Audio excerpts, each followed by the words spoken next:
Hi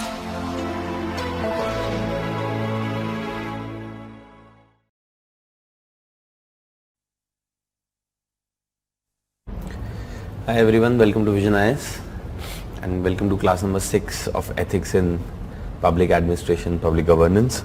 So in the last class we were discussing regarding the topic of transparency and accountability. Today we are going to start with two new topics. One topic that I'll be covering with you would be the topic of work culture. That's the first topic that we are going to cover today. We'll understand what exactly do we mean by work culture, what are some of the basic characteristics of work culture at any place, what is the difference between the work culture of the public offices and the private offices, what are some of the things that need to be inculcated in a work culture, what are some of the practices and strategies that can be adopted to make work culture conducive for the employees, for the employers, for the entire community and the society, as well as of course the consumers and the customers of that particular organization, and what are some of the things which need to be done as far as the Indian work culture is concerned. So those are the topics that I am going to be covering today. So let's not waste much of our time and let's start by talking about work culture, right? So what exactly do we mean by the term work culture? What exactly do we mean by that? Work culture is a term that tells you what are the kind of values, what are the kind of beliefs, what are the processes that are followed in an organization collectively. Okay. So any organization, any entity that exists, what are the values that they believe in? What are the principles they adhere to? What are the kind of processes that are followed in that particular organization? All these things end up determining work culture of any organization. End up determining work culture of any organization, right? So if you look at the definition that has been provided in your slides, it says work culture of an organization or of an entity represents the collective values. It represents the collective values. That is, what are the values that the organization believes in as a collective. Collective beliefs and principles of organizations and of employees. That is what work culture is. So simply put, it is sum total of an organization's values, traditions, beliefs, behavior and attitude that they have towards each other, as well as that they have towards the outsiders or external stakeholders, is what is called as work culture. Abstract है, समझने की कोशिश करते हैं इसको real terms में, that what exactly am I trying to say. Have you ever been to a public sector bank? What is the kind of work culture that you come across in a public sector bank? Let's say if we were to talk about you visiting any public sector bank, what are the kind of values you think are paid emphasis on in that particular public sector bank? क्या values आपको वहां पे reflected दिखती हैं when you let's say visit an SBI, or let's say when you visit some Oriental Bank of Commerce, or when you visit any of these other public sector banks which are there. What are the values that you see there? Can you tell me? What are the values? What are the kind of values you see the employees having towards each other? And what are the values that you see employees having for the customers? Can you tell me? Because see, all of this is very abstract. Me saying that it represents the collective beliefs, values, principles of an organization and of the employees. But what exactly does it mean? Lunch time, तो यार एक clarity कम क्यों है आज इसकी? ये दूर है इसलिए क्या है? ये जूम टाइप हो सकता है क्या इसमें? कुछ नहीं, ब्राइटनेस बढ़ सकती है। मेरे को कम दिख रहा है या हाँ? थोड़ा सा ना ब्लरी सा आ रहा है। चलो ठीक है, नहीं थोड़ा ब्लर टाइप का सा दिख रहा है।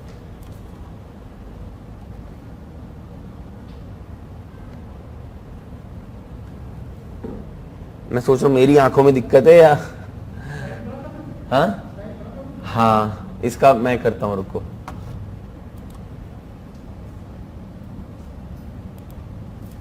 अब ठीक है, पढ़ने में दिक्कत होती है, ठीक है, right. So someone is saying that lunch time और counter number 4, delegation of work. So basically one of the things that you will see is in a lot of public sector banks you would realize that the customer orientation is not so much there. So the work culture is like an aram work culture, right? That is something that you will see. They believe in कि यार आराम करते हैं, आराम से काम करेंगे, धीरे काम करेंगे, हमें कौन सी जल्दी है, हमें कौन सा चांद पे पहुंचना है, right? So that is the kind of value that you see.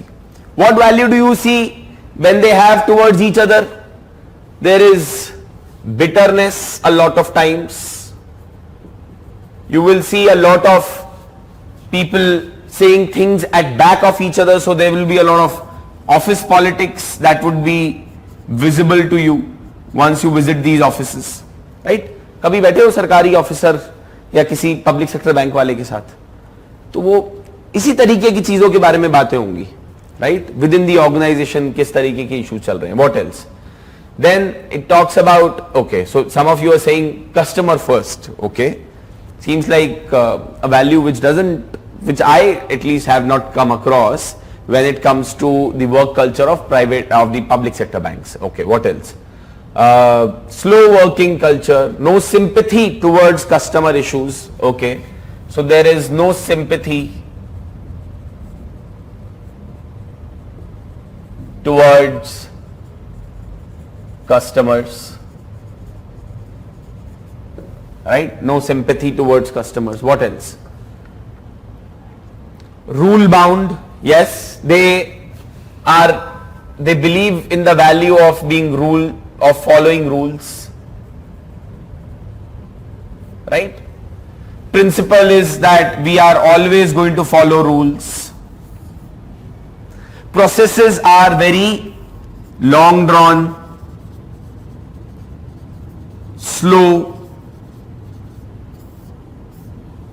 processes, long drawn processes, right? Yes, a lot of times you will see that they are frustrated. General sense of frustration towards each other, towards the system, towards the people. They'll be like, क्या मेरे पास क्यों आ रहे हो, right? So there is a sense of ownership is lacking. Sense of ownership is lacking. Sense of ownership is lacking, right? Passing the buck, right? Reluctant towards customer, procedure bound, not very approachable. They don't seem to be very approachable to the customers, right? Irresponsible behavior, some of you have mentioned. Less accountable towards customer. They are not bothered about the customer satisfaction. Only want to ensure that their working hours are complete. हम 9 से 5 आए हैं, अपना काम करेंगे, अपना चला जाएंगे, right? No recognition to the employee who works efficiently. Very good. So the value that the organization is trying to promote is that even though you may be a high performer, it does not matter to us. So there is no recognition, right? There is no recognition for good work. There is no punishment for being laid back in your work as well, right? Partiality in favor of well-off sections, They will always try to transfer their responsibility or work to someone else. Customer orientation is lacking, right? They are not really bothered about the data security of the client, right? Lack of professionalism is there. So all these shared values, beliefs that an organization exhibits and its employees exhibit reflect and tell you about the work culture of an organization. किस तरीके का culture है वहां पर, किस तरीके के beliefs हैं वहां पर उस ऑर्गेनाइजेशन में. बिलीफ ये है कि कस्टमर तो ठीक है, हमेशा परेशान ही करता है.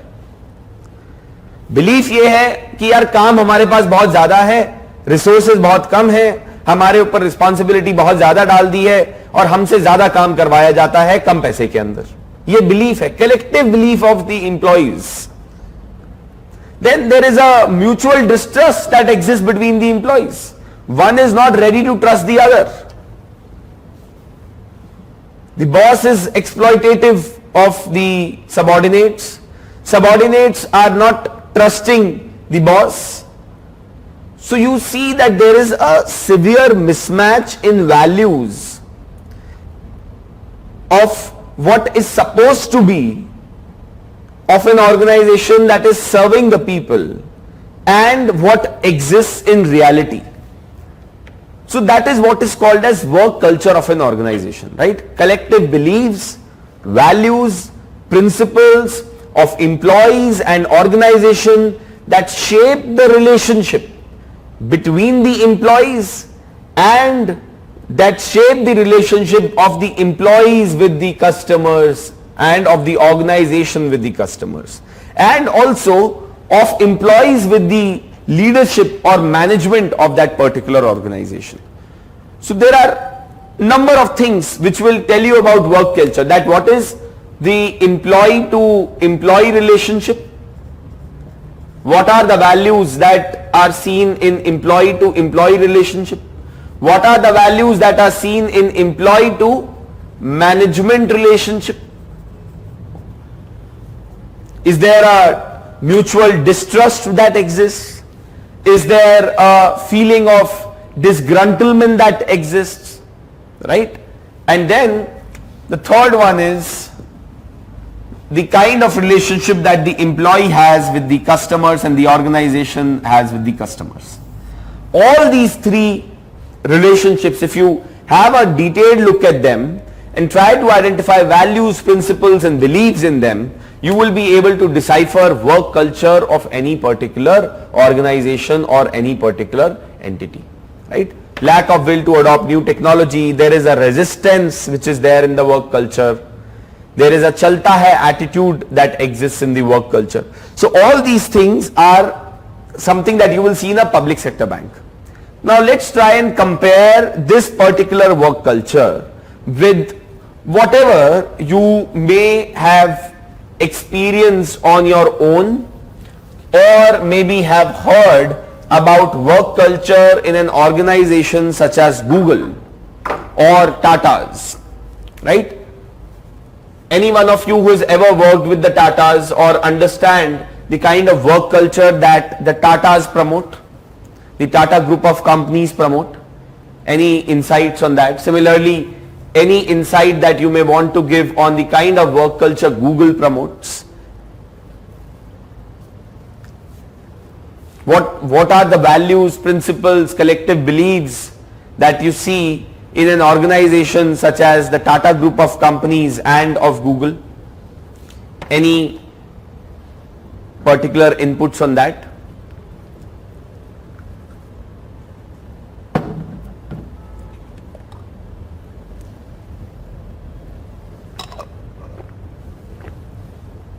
Very good. Google is always focusing on innovation, trying to innovate, trying to find solution to new problems. There is an emphasis on flexibility to be provided to employees. If they want to work from home, if they want to work during the day or they want to work during the night, they are allowed to take offs. you will see that there is a general culture of open communication that will exist in an organization such as Google's. Open communication between the employees and the management. The CEO of Google would also go and get his own cup of coffee from the pantry. You won't see that in a government office. Never, ever. Even the most enterprising of the offices or officers would have a work culture where there will be like 6 people, those who will be standing around them, सलाम ठोक के खड़े होंगे, हमेशा अपने आप को boss के सामने ऐसे पेश करेंगे जैसे कि बॉस ने उनको खरीद रखा है, right? That is the kind of work culture that you will see in a lot of government organizations. DC साहब ने छींक भी दिया तो 5 लोग खड़े हो जाएंगे रुमाल लेकर. You don't see that kind of work culture, जी हजूरी kind of work culture in private organizations such as Google. Emphasis is on merit and performance. Your evaluation is not done on whom you know and what is the personal rapport that you have with the manager. But what really determines is that how good you are at your work. What is the kind of performance that you have shown, right? Yes, very good. Tatas, they treat their employees as family. They always say that all the Tata group of companies, employees are a family. All of them put together, they constitute a family, right? What else? Yes, there is professionalism that you see in their functioning, right? You will see that in Google as well. You will see that in the functioning of the Tatas as well. They'll be very professional towards their clients. They will always make it a point that the client should not go unsatisfied from our doors.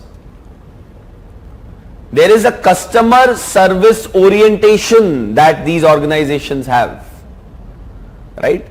Yes, they are employee and customer centric. In fact, Tatas are one of the few organizations in this country and perhaps in the world which are so employee centric. They are very, very employee centric, very employee centric. You would hardly find employees of Tatas who will be disgruntled with the management and with the leadership. Very employee centric organization. Reliance also, very employee centric organization. Okay. Yes, respect for every employee, recognition to work, client satisfaction, time-bound delivery of services, safety of workers, quality of work is given emphasis on, customer service is given emphasis on. They emphasize on efficiency. No, once I was working as a consultant with Tata Communication Services, and we were supposed to work out of their head office in Mumbai because we were external consultants, so we were supposed to sit out of their office and work along with the team there. And when I used to go to the canteen during the lunch, they have an employee canteen, and where there is a complete buffet which is set up every day and food is available. And for outsiders like us, we had to pay some minimal amount.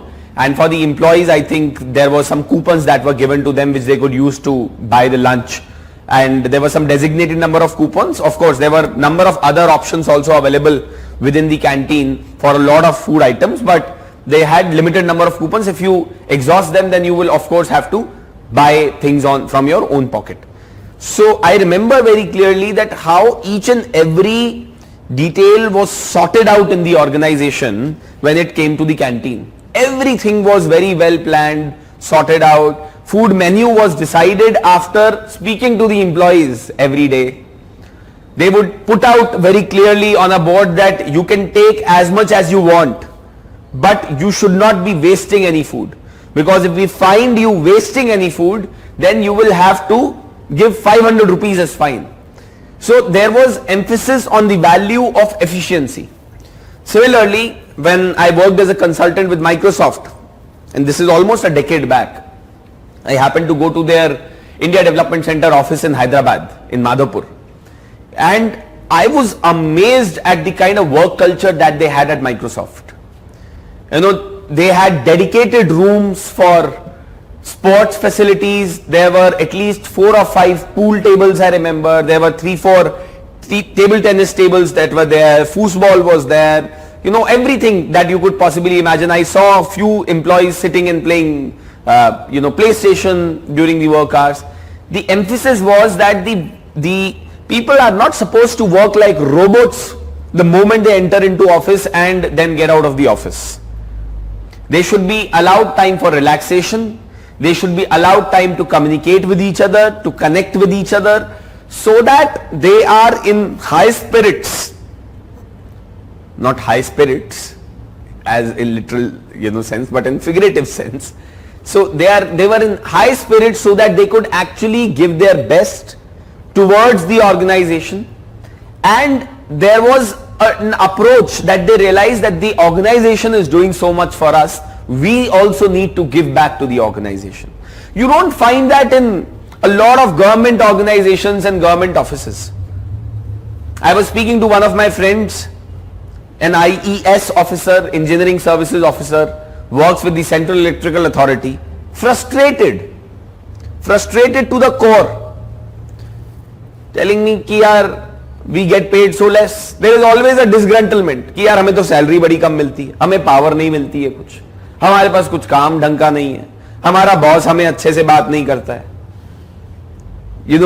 there is no public interface which is there. पता नहीं हम क्यों आ गए हैं. So there is no clarity about the goal, there is no clarity about, there is a lot of distrust towards the senior leadership in the organization. There is no clarity about that even if I work hard, would I be recognized for it? So people think कि यार क्यों मेहनत करनी, जब आपको incentive ही नहीं है कुछ मेहनत करने का, तो आप क्यों मेहनत करोगे, right? So that kind of work culture, and you contrast that with Google or Microsoft or a Tata. I'm not saying that there are flaws which are not present in work culture of these organizations, such as Google or such as Tata's or Reliance or Microsoft or any of these big organizations such as Intel, etc. Yes, there are issues, there are challenges which are there. They have also very stiff targets that are given to them. The repercussions of not being able to perform are also severe, right? So there are number of issues which are associated at that particular level as well, is what we need to be aware of, right? So some of you have mentioned that the notion of Tata family, employee growth, customer service, Tata series of, Tata sense of job security, right? Presence in, there is no favoritism that is shown in the organization, customer centric, right? It's more R&D, highly efficient organizations, and open door policy exists. Today you will see in a lot of startups, the work culture and the workspace is open workspaces. Boss would have no cabin as such. Everyone will work together. From peon to the CEO, everyone will be having the same kind of workspace. No difference at all. I went to LinkedIn office once in Mumbai and I realized that they had a completely open workspace, including the head of the Mumbai office, who was also India head, sitting out there right amongst all the employees. There is no distinction. Of course, there are meeting rooms which are there in plenty. You want to have some time where you want to sit and think separately, you can book a meeting room. Smaller meeting rooms are there, bigger meeting rooms are there. You want to have a conversation, book a meeting room. But there is egalitarianism that you see in these organizations. You don't see that in Sarkari organizations. Very few officers would try to promote that kind of egalitarianism because that would reduce their power to a large extent, right? Peer review, feedback mechanism, right? HCL is also a good example. Lot of organizations you will find that there is a very open kind of a work culture. There will always be employee centric activities that would be organized. I remember that in LinkedIn, one of my friends, he was working there and they would have a family day every 2-3 months, where you could bring your family member, and then everything is available on board. I mean, if you ever happen to go to a Google workspace, you would realize that the kind of food facilities which are available in their canteen is something which you will not even find in a 5-star hotel. You will have some really good chefs who will be available. There will be all the kind of cuisines that will be available. People are always always willing to speak up, and when they raise concerns, their concerns are heard and actions also are taken on the basis of the concerns which they raise. So this is what defines work culture of an organization or of an entity, which we need to be aware of, right? So that's one of the things that we need to understand. Now, see, work culture must have developed in Google, or must have developed in an HCL or a TCS or in a public sector bank or in a Sarkari office because of certain reasons. Google is because of certain reasons. Similarly, a Sarkari bank is how it is because of certain reasons. So let's try to understand what are some of the factors that influence work culture of an organization. What are factors that influence work culture of an organization? See, first and foremost, of course, is the most important is the individuals that are working in an organization define and lay down the work culture of an organization. If the employees themselves are not driven, or the attitude of employees is generally negative in nature, they are cynical in nature, you will find that that will slowly start to reflect on other members of the organization as well. Say for example, if I were to talk about the kind of work culture, क्या करूं? iPad यहाँ से होगा ना full screen तो फिर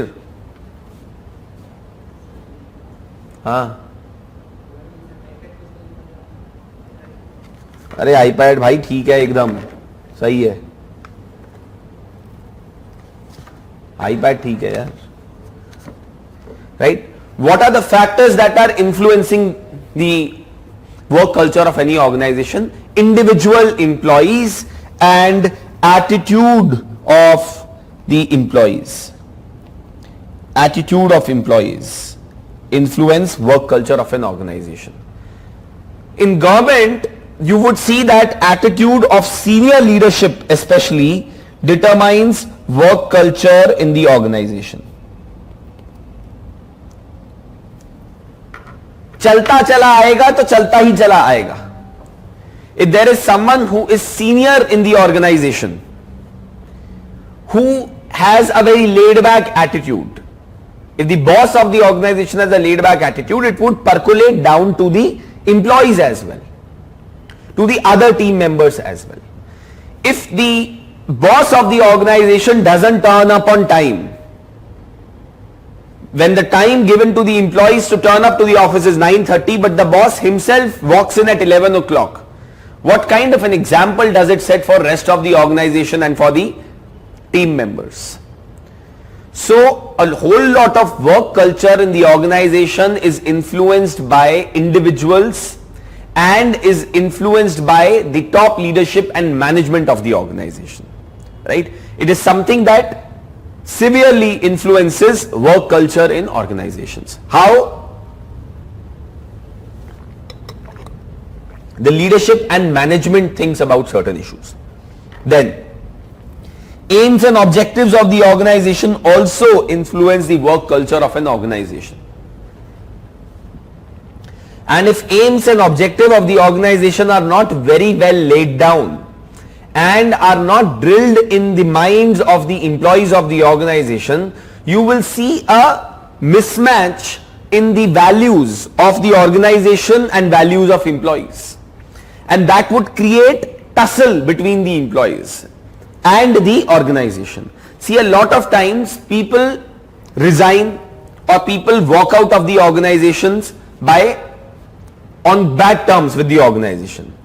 But there is not just one literal walkout of the employees from the organization through resignation, etc., when they don't agree with the values of the organization. A lot of people, at times when they don't believe in the values of the organization, they end up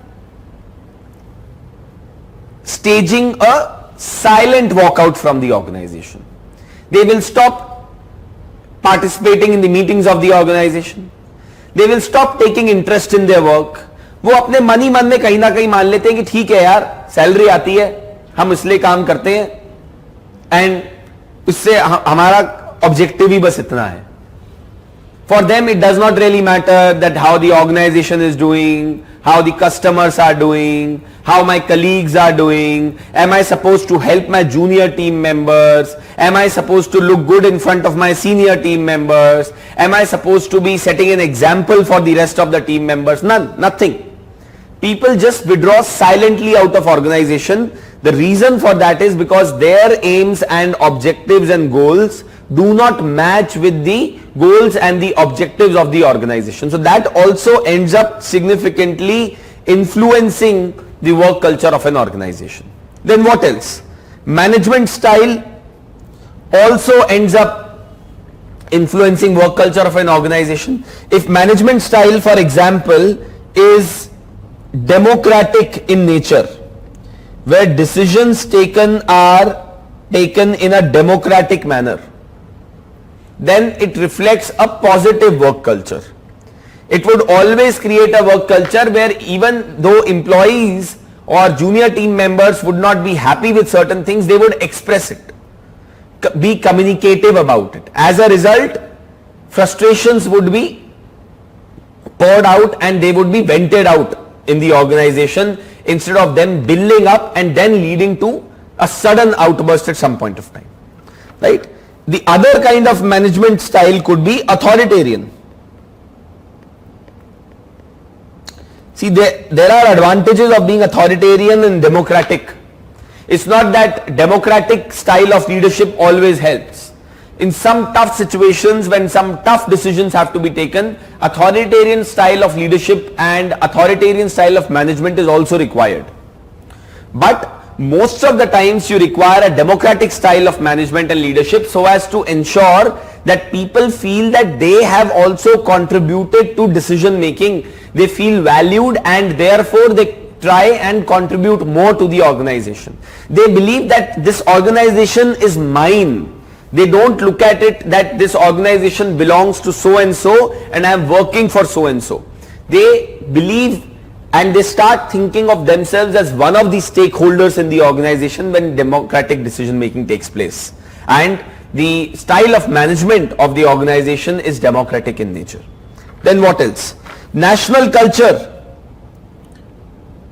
also shapes work culture, right? If you ever happen to go to Kolkata, you will realize that the culture in Kolkata is usually very laid back. People would shut down their shops at 1 o'clock and then open up their shops at 5 o'clock in the evening. This is something which I discovered for the first time in Kolkata. I saw that in some of the other places also, in Kerala and Goa also I saw that, where people are usually very laid back. I don't see that in Delhi. People don't shut down their shops at 1 o'clock in Delhi because it is too hot. You would not see that attitude in several places in northern India, but you would see that in certain places. So again, the local culture and the national culture of a geography also influences the culture of the organization in terms of its work. The national policies would also in a way influence the work culture, right? How the government looks at various things would also influence work culture of an organization. And then lastly, of course, the work of the organization also influences the work culture of the organization. If work of the organization is philanthropic in nature, you would find that work culture in general would be more sympathetic towards the clients. Work culture in general would be more empathetic towards the clients. there would be some kind of sensitivity in how each and every employee of the organization would look at the other. But whereas organizations that are driven by cutthroat competition, you would see that in the organization as well, where each and every employee would also be competing with each other. In startups especially, in high growth startups, you will see this work culture, which can at times become very toxic also. There are several organizations, several startups where employees have left the organization and said that the work culture is really bad. I won't name a particular startup, but it has been, I have a few friends working there, one of the high growth startup, but they say that the entire work culture in the organization is very sad. People have to do overtime. People have to work even during the weekends, even on the weekends. One of my friends said that my wife was not keeping well, my child was not keeping well because both of them were infected. But I've still asked to come to the office and do some of the duties in this particular startup.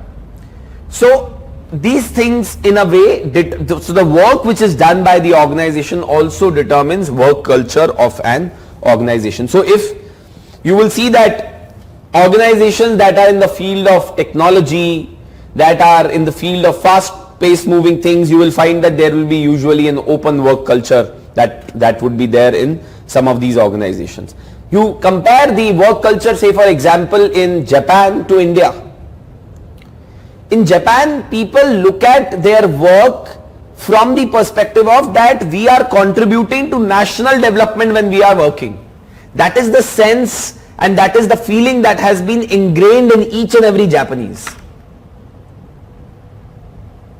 And if you try and compare it with work culture in India, you would find it completely contrasting. I happened to work with a few German clients back in the day, and I realized that those people, the work culture is that they are very merit based on basis of your work. They don't bother about the tag name which you come. They do not really care about whether you are from IIT or IIM or whatever you are. What they will judge you by is how you are working with them on that particular activity or task. Very meritorious in that sense. They don't care about what name, what fame that you come with. I also realized that their work culture is such that they work from 9 to 5 in a very dedicated manner. There will be no chit-chatting, there will be no wasting of time during that 9 to 5. But the moment it is 5, they will be out of office. And you will not see calls from the boss or mails from the boss, or you will not see unnecessary clients calling in.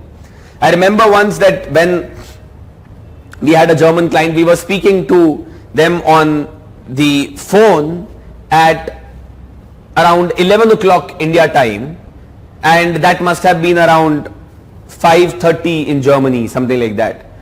The manager from the other end in Germany, when he realized that it must be almost 11 o'clock in India, he immediately told my manager that we need to do this call later. We cannot be doing this call at 11 o'clock in the night. Let's do it at a mutually convenient time when both of us are in office. This is no way that we work as Germans. So they are very particular and meticulous about that. You therefore will see that how national work culture also influences work culture of organizations and of individuals as well. Right? So that's one of the things that we need to understand about how work culture is influenced by different factors. See, UPSC, if it gives you a theoretical question on what do you understand by work culture, what are the factors that contribute or influence work culture of an organization, you need to give examples in your answers. Anecdotals would work, or any other examples that are well recognized should be mentioned by you in the answers. That is the only way you will be getting marks in this particular paper, right? So that's one of the things that we need to understand. Now, how does work culture of an organization affect the performance of an organization? Let's look at that.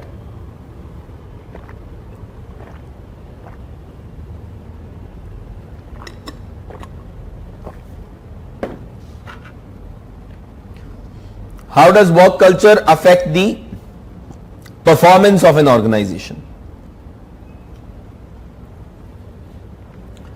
So you will see that good work culture promotes discipline and punctuality.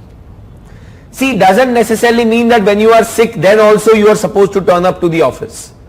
But discipline and punctuality are important for an organization,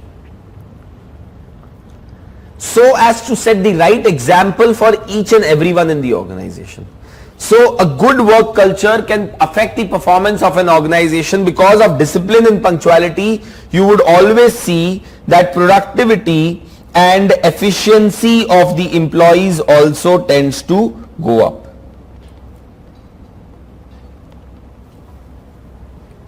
A good work culture example would always try to promote healthy competition in the organization.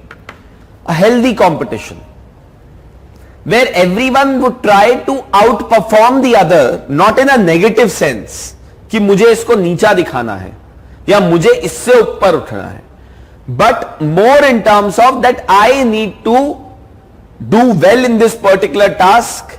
There is a spirit and sense of competition. See, competition and jealousy, there is a very thin line that exists a lot of times when work is being done in a team. It's important that in any organization there is competition between the employees, but that is promoted in a positive manner. So that is an example of how work culture affects the performance of an organization. Then good work culture promotes inclusivity and attracts the best talent in the country. Best of the best people would always be willing to work with you and would be keen on working closely with you if you are having a good work culture.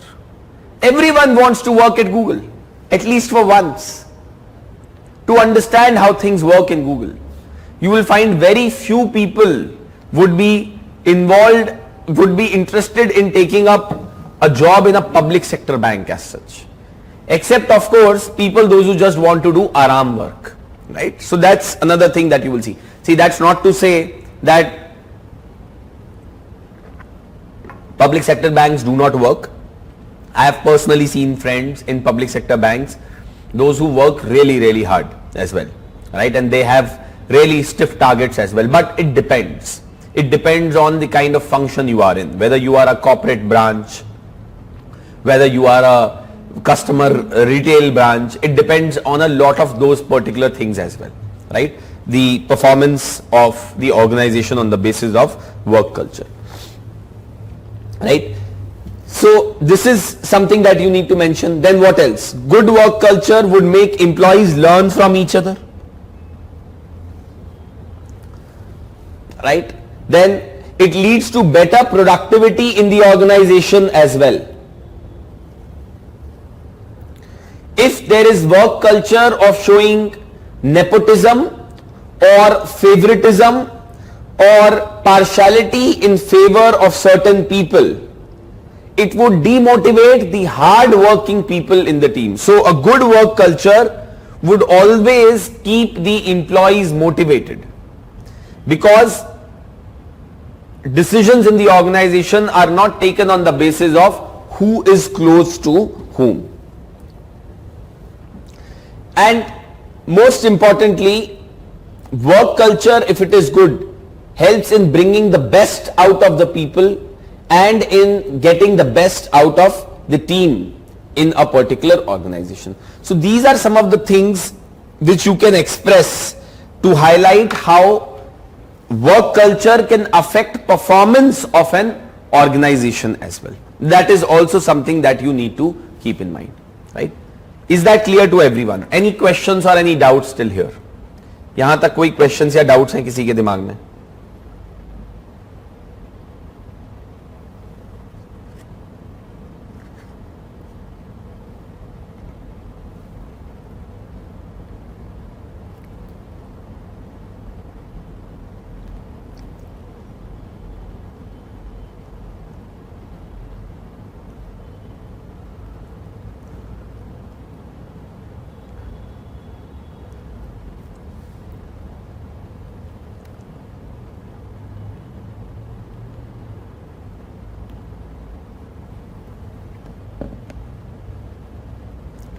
Any questions?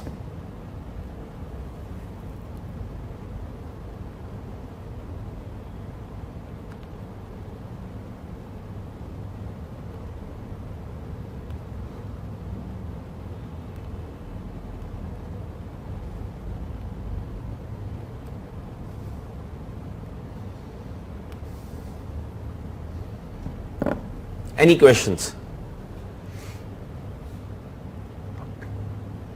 Right. Now, let's talk about how can a good work culture be created in an organization. So, UPSC would be interested in you telling them that what are some of the steps that can be taken to improve work culture in a particular organization or in a particular office that you would be in charge of. These are some of the pointers, of course. See, all of this ethics discussion that we are doing, as I have told you earlier as well, this is not rocket science. This is very basic common sense. Only thing that I am trying to do is put a structure to this entire discussion and to ensure that the information that you write in the examination would be in a proper structured manner. You get some pointers in your head, but ultimately examples आपको justify करने पड़ेंगे. मैं आपको कुछ examples दे सकता हूँ, 1 दूंगा, 2 दूंगा, 5 दे दूंगा, but ultimately what is going to make you stand apart from rest of the answer copies is how you include examples on your own in the answers, right? So this is something that you need to keep in mind when we talk about the work culture. So let's look at it. How to create good work culture in an organization, right? What are the ways in which good work culture can be created? First and foremost, you could be talking about that promote transparency. Transparency in so many ways. Promote transparency in how decisions are taken in the organization. Promote transparency in the relationship between employees and management.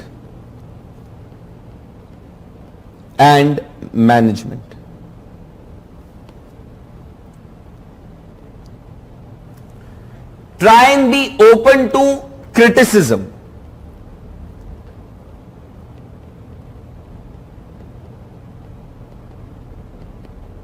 Being open to criticism.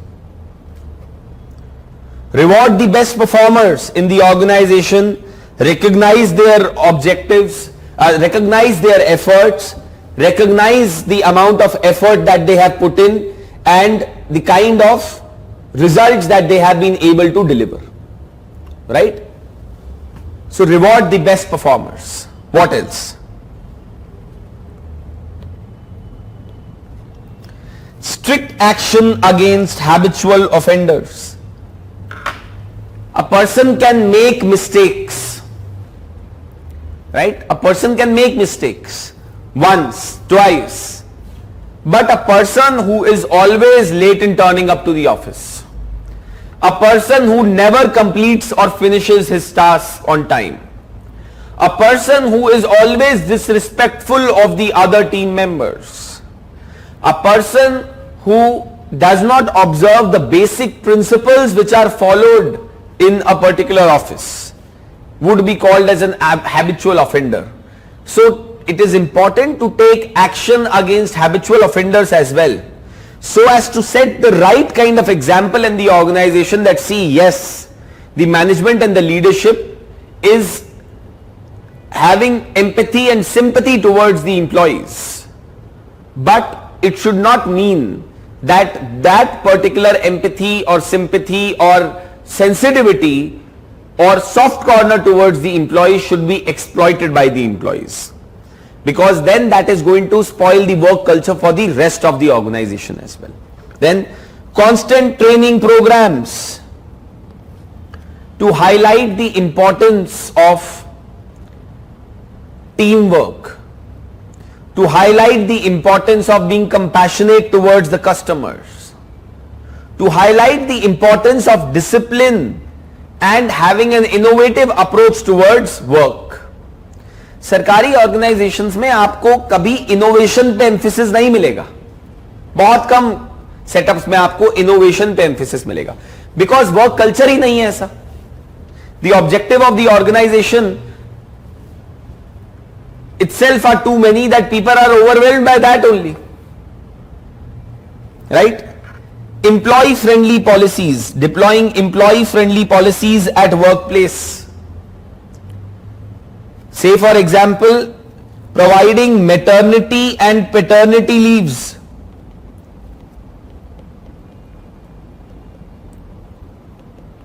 If a person is not keeping well, then that person be allowed to work from home. Employee friendly policies always helps you in winning over the trust and confidence of the team members. Then what else? Encourage discussions at workplace. Encourage arguments also. There is no harm in having open arguments in an organization. It only strengthens the team culture. It only builds trust between the employees, management, and among the employees as well. What else? Promote team building activities. Number of things need to be done. Sports could be organized, cultural programs could be organized. A number of other team building activities are taken up in organizations. That is something that can be promoted, right? You also need to mention that when we talk about, let's say, employee friendly activities, you can't expect your employee to be functioning late at the night when it's his birthday, it's his or her birthday, right? Those kind of things. Celebrating personal lives of people in the office, celebrating achievements of people in the office is a good way of promoting good work culture. Appreciating the top performers, right? Treating each and every employee as one. No employee should be given favorite positions, should be shown favoritism by the leadership or by the management, right? Then 360 evaluation system, 360-degree evaluation system. What is 360-degree evaluation system? You are not evaluated by your seniors alone. You are evaluated by your peers.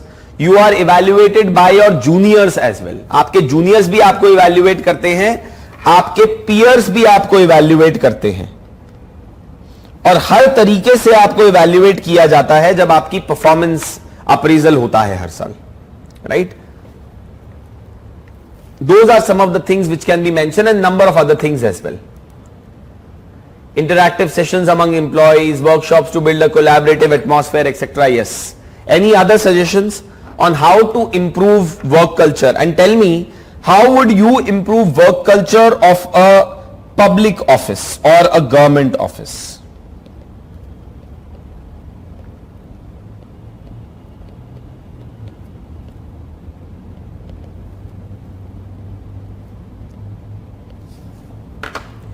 How would you improve work culture or the environment at public office?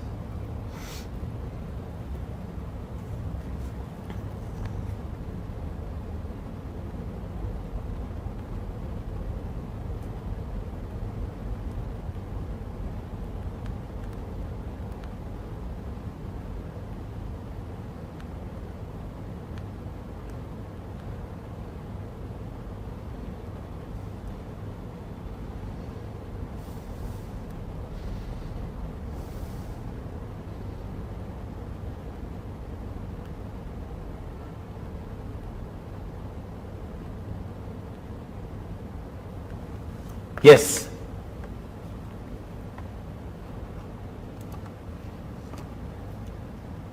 I meant a client incident and got fracture. Okay, I met an accident and I got fracture. My company gave 50 days paid leave and then 2 months work from home. Okay, what else? Sensitivity towards people with physical disability by constructing. Okay, fair enough. Appreciation of performance, being an ideal model cell, create a grievance redressal system to hear out the problems, incentives on good performance by walking the talk, more pay and other non-monetary benefits to employees to bring motivation, okay. Promoting trust, adopting innovative solutions, trying to bridge the power distance, drill down sense of ownership among people, right? Those are some of the things, yes, which can be mentioned by you when you are talking about how to incorporate good work culture. But आप ना private किस sense में मत बोलो, सिर्फ general मत बोलो. एक सरकारी ऑफिस के अंदर लेट्स से एक आप as DC of a district आप किस तरीके से वर्क कल्चर इंप्रूव करने की कोशिश करोगे. यार आपको एक सिनेरियो दे दे, चलिए let me give you a scenario. Okay, let me give you a scenario because that will make it easier for you to understand and answer that particular question. So let's say you are DC of a particular district. In this district, there are several problems that are seen in the functioning of the schools. Midday meals are not cooked hot. They are not cooked properly, and they are not provided hot to the children. Then there is teacher absenteeism that is seen in that particular district. Teacher absenteeism is very prevalent in the district. Then you have come to know that several principals of schools are involved in extending favors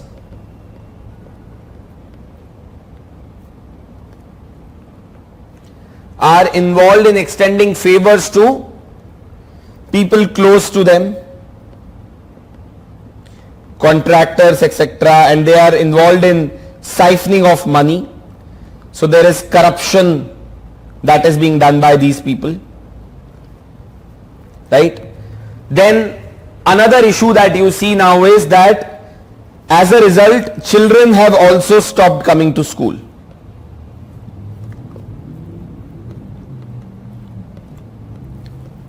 Children have stopped coming to school. It was also observed in the schools that there is discrimination against teachers, those who belong to the scheduled caste community.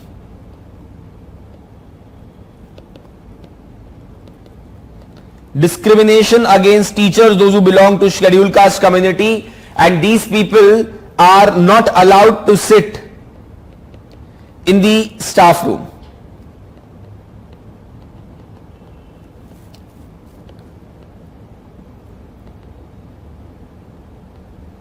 Right? So some problems like these are existing in your district, and now you are supposed to address them and improve the work culture in the district. What are some of the suggestions that you would provide in order to improve them? See, suggestions do not matter. Your approach matters. आप किस तरीके से इस question को approach करोगे, इस problem को approach करोगे, अपना सोल्यूशन बताओगे, वो ज्यादा इंपॉर्टेंट है. सोल्यूशन तो हर कोई दे देगा, बातें बनाना तो बहुत आसान है, बट आप इस प्रॉब्लम के लिए किस तरीके से सॉल्यूशन को अप्रोच करोगे वो इंपॉर्टेंट है. So think about it and tell me. Okay, so for the previous question, many of you have mentioned, okay, so Vandana has mentioned that I will set up grievance mechanism, grievance redressal mechanism, employee motivation day in a week, will provide monthly rewards for performance. कहाँ से लाओगे ये सब पैसा? By giving them targets and incentives for achieving those targets. Incentives कहाँ से दोगे? Government office में. Provide more training to them to handle clients more efficiently by encouraging people, arranging seminar and showing them some best example, pilot model, paid leaves, incentivized approach, complaint box, open work environment, etc. Pay as per work. People of customers are saying nice things about a junior officer, team member, then they recognize their efforts. Okay. What else? Field visits to school by walking the talk. Okay, use of ICT, right? यार इसको थोड़ा एक काम करो, screen को इधर कर दो यार, हो जाएगी.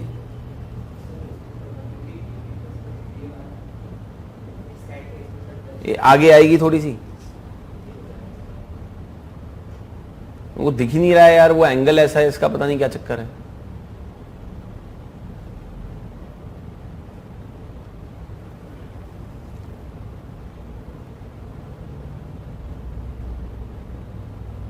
चलो छोड़ो यार, ठीक है बस, ठीक है ठीक है ठीक है।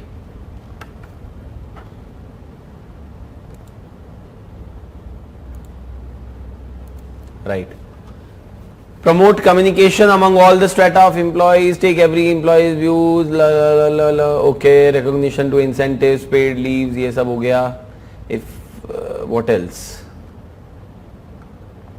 Maintaining first in first out records for food, raw material, regular cooking trainings for cooks, eating MDM with all the students and teachers including scheduled cars, display of nutrition requirements as per day, teacher absenteeism to be tackled with stern warnings, okay, regular survey of the school and sometimes helping the cook, very good point. Sometimes take up the job of the teacher in any of the classes when the teacher is absent and ask for the teacher to visit the class and witness the teaching, very good. Surprise visits, joint lunch session, special mid meals day once a week, frequent checks, salary deduction if any malfunctioning is done, complain, okay, MDM not cooked, surprise visits and punishment, teacher absenteeism, I'll cut the salaries, okay. Involve NGOs and civil society to be part and create awareness about the benefits and mechanism to report any issues, good. I along with the district education officer of the concerned district will go to the school, have the midday meal with the children, put a biometric system for attendance to the teachers, talk to the local concerned leaders and ask them to motivate all the parents to send their children, replace the cook if he's a regular offender. Usually teachers don't get much salary which demotivates them to work, so we'll introduce performance pay system. पैसा कहाँ से लाओगे? ठीक है, take action against the principal, quality of ingredients to be checked for teacher biometric attendance, etc. Okay, wonderful, great. I shall try to establish a parent organization to watch out problems and report to me. Periodic field visits would be conducted, provide transportation facilities, surprise visits, biometric attendance, right? Visit the principal and telling him the importance of the seat in which he is, even if he is erring, then strict measure. Midday meal, okay. Principal extending, having contracts to tender, okay. Children not coming, talk with the people, talk with the parents, organize orientation sessions for the parents, very good. Regular biometric attendance for teachers. Any parent can reach and report for any kind of discrimination, very good point. Strict action against corruption. Team will have meal with children to ensure food quality. Make an app where students rate the food quality, okay. Customer feedback, very good point. Best teacher award to be given to the teachers. Make appointments more transparent by digitization, by improving infrastructure. Okay, great. I mean, I see so many suggestions and so many of you have written it down so well, and I really like this, and this is the kind of approach that you need to have in the examination. Try to keep a very structured approach, that these are the issues that I will be working on. For example, to address discrimination, these are the issues that I will be working on, right? To address the teacher absenteeism, these are the things that I'll be working on. Then you can further structure and break it down, that I will provide incentives, I will provide, तो जैसे teacher एब्सेंटीजम है, ठीक है, तो इसके बारे में अगर आपको स्पेसिफिकली लिखना हो तो क्या लिख सकते हो? You will write about, say for example, that I will have rewards for the students, for the teachers, for turning up on time, recognition would be given to them.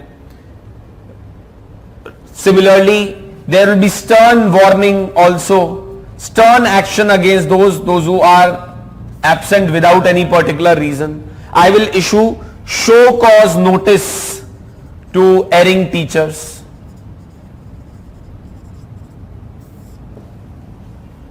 I will organize sessions with professionals for motivation of teachers,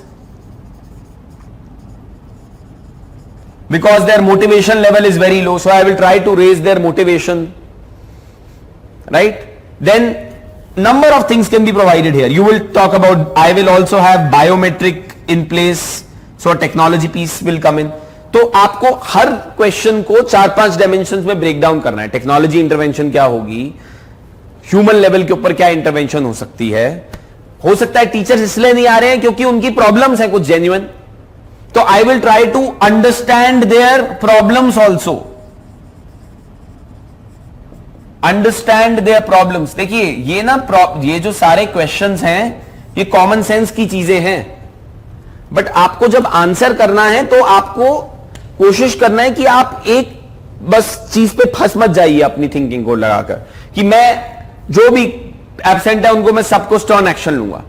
हो सकता है उनकी कोई genuine problem हो, आप सबकी problem समझिए, try to address their problem, try to take action on their problem, right?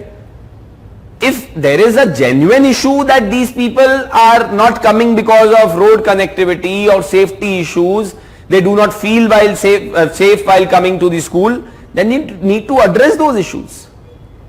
If that is also not the case, then you need to identify the issue. सबसे पहले तो ये जानना जरूरी है ना कि क्यों नहीं आते हैं। तो आपको एक स्ट्रक्चर्ड अप्रोच रखनी है हर आंसर के अंदर। ये सारी चीजें जो है बहुत ही बेसिक कॉमन सेंस वाले टॉपिक्स हैं ये, बट क्वेश्चंस ऐसे ही आएंगे कि आप किसी स्कूल में प्रिंसिपल हो, किसी सरकारी ऑफिसर के अंदर सेक्रेटरी हो, कहीं पे कुछ हो, वहां पर ऐसे ऐसे प्रॉब्लम्स आ रही हैं, डिफरेंट डिफरेंट स्टेक होल्डर्स का ये प्रॉब्लम्स है, how will you address that? Common sense. But if you have certain prior experience of doing this before going into the examination hall, कोई भी क्वेश्चन आ जाए आप उसको बेटर टैकल कर पाएंगे। अब आपको अगर कोई भी ऐसा क्वेश्चन आता है, टीचर एब्सेंटीज्म पे है, कल वो डॉक्टर्स के रिलेटेड आ सकता है कि आप सीएमओ किसी पर्टिकुलर डिस्ट्रिक्ट में या डीसी हो, वहां पर डॉक्टर्स के साथ ऐसा इशू है। हो सकता है बस कंडक्टर का इशू दे दें आपको, बस conductors and drivers turn up नहीं करते हैं टाइम पे, ये सब इश्यूज हैं। फ्रेमवर्क वही रहेगा, ऐसा थोड़ी ना है कि बहुत ज्यादा इसके अंदर कोई डिफरेंस आ जाएगा। So you need to think of that framework and practice this, so that the moment you go into the examination, you have everything ready in your mind and you can just replicate in the paper. Problem with ethics paper that you need to realize, guys, is that questions will be very dynamic in nature. Questions कोई predict नहीं कर सकता ethics के अंदर, बहुत ही कम probability है कुछ predict करने की, और सब्जेक्ट पे फिर भी थोड़ा बहुत prediction हो सकता है, यहां तो बिल्कुल नहीं है। So what do you do to ensure that you finish paper in time and make the best use of time that is given to you? उसके लिए एक ही तरीका है कि आपको एग्जाम हॉल में जाने से पहले प्रैक्टिस करनी पड़ेगी sir. That's the only way to figure that out, right? Involving retired persons to work as a social audit team on honorary basis. तो ये आपको ये समझना है कि ये स्ट्रक्चर सेम रहेगा। Why I gave you this particular exercise today is that आप इसको सोचने की एक थिंकिंग करने की एक फ्रेमवर्क बनाइए, और उसके बाद आपको किसी भी क्वेश्चन में यही सेम उठा के रेप्लिकेट करना है, और कुछ नहीं है, ज्यादा डिफरेंस नहीं है फिर अप्रोच के अंदर, right? So that is something that we need to keep in mind. Now let's talk about private versus public work culture. Usual perception that goes around is that there are several faults and flaws with work culture in public offices or in public organizations. So let's try to understand what are those. See, first and foremost, in public organizations, in terms of public work culture, you will find inefficiency in the work, lack of productivity, inclusive growth is something that would not be given a lot of emphasis, there will be a lot of red tapeism, emphasis would be on rules, and you will find these organizations very hierarchical in nature. Okay, so that is the public work culture that you will see at a lot of these organizations, right? Public sector organizations, citizen unfriendly होंगे, relaxed होंगे, non punctual, lack of discipline, absenteeism, they are rule based rather than being empathetic. They do not focus so much on the outputs but focus more on observing the rules, right? What are the reasons for such a work culture in public organizations? What is the reason that can be given?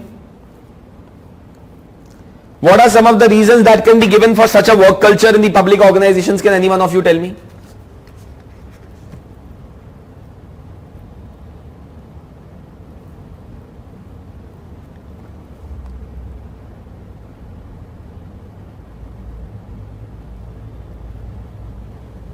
Yes, please tell me.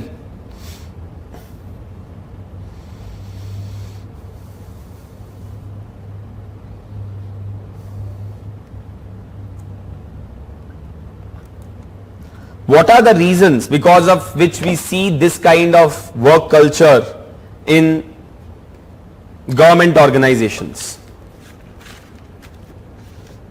Yes, very good. Lack of competition.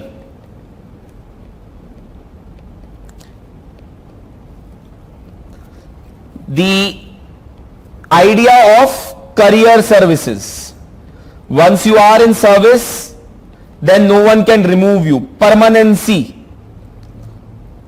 So there is no pressure on you to perform. What else? Yes, there is no incentive to improve. There is no incentive to improve. What else? Fixed promotions. Yes, very good point. Same thing which I said. Harassment in case of something going wrong unintentionally. Yes. All the blame in case of failure. All the blame is given in case of failure to a particular person. See, I'll give you an example from recent times only. Health minister has been fired. Should have been, because the way the entire COVID pandemic was handled, it needed a much better approach and a much better handling, and he should have been held accountable. But the question is that is the only one who should have been fired? What about the Prime Minister? What about some of the other senior ministers? Should they also not have been held accountable if the Health Minister was accountable? Collective responsibility hai na? So people are saying because Health Minister did not do work properly. So then what was the Prime Minister doing? See, I am not trying to understand. This is not about this Prime Minister or that Prime Minister. This is about how the team is supposed to function. Should the leader of the organization not take the blame? When the ISRO launch failed, do you remember how the chief of ISRO went and took the entire blame on himself for the failure of the organization and for the failure of the launch? How the leader of the nation, that is the Prime Minister, went and hugged the chief of ISRO and gave him a pat on the back and said that it's okay, this happens in life. That is an example of good leadership. That is an example of how you take things on your chest and say that yes, there is a mistake that has been committed and I take responsibility. Good leaders would always lead from the front. They would take all the criticism to themselves and would pass on the accolades to their team members, not the other way. ऐसा नहीं कि अच्छा काम हुआ तो सारा credit मैं ले लूंगा और बुरा काम हुआ तो सारा क्रेडिट मैं किसी और को पास कर दूंगा. That's bad leadership. That is setting a wrong example at workplace. आप सबके लिए गलत example set कर रहे हो.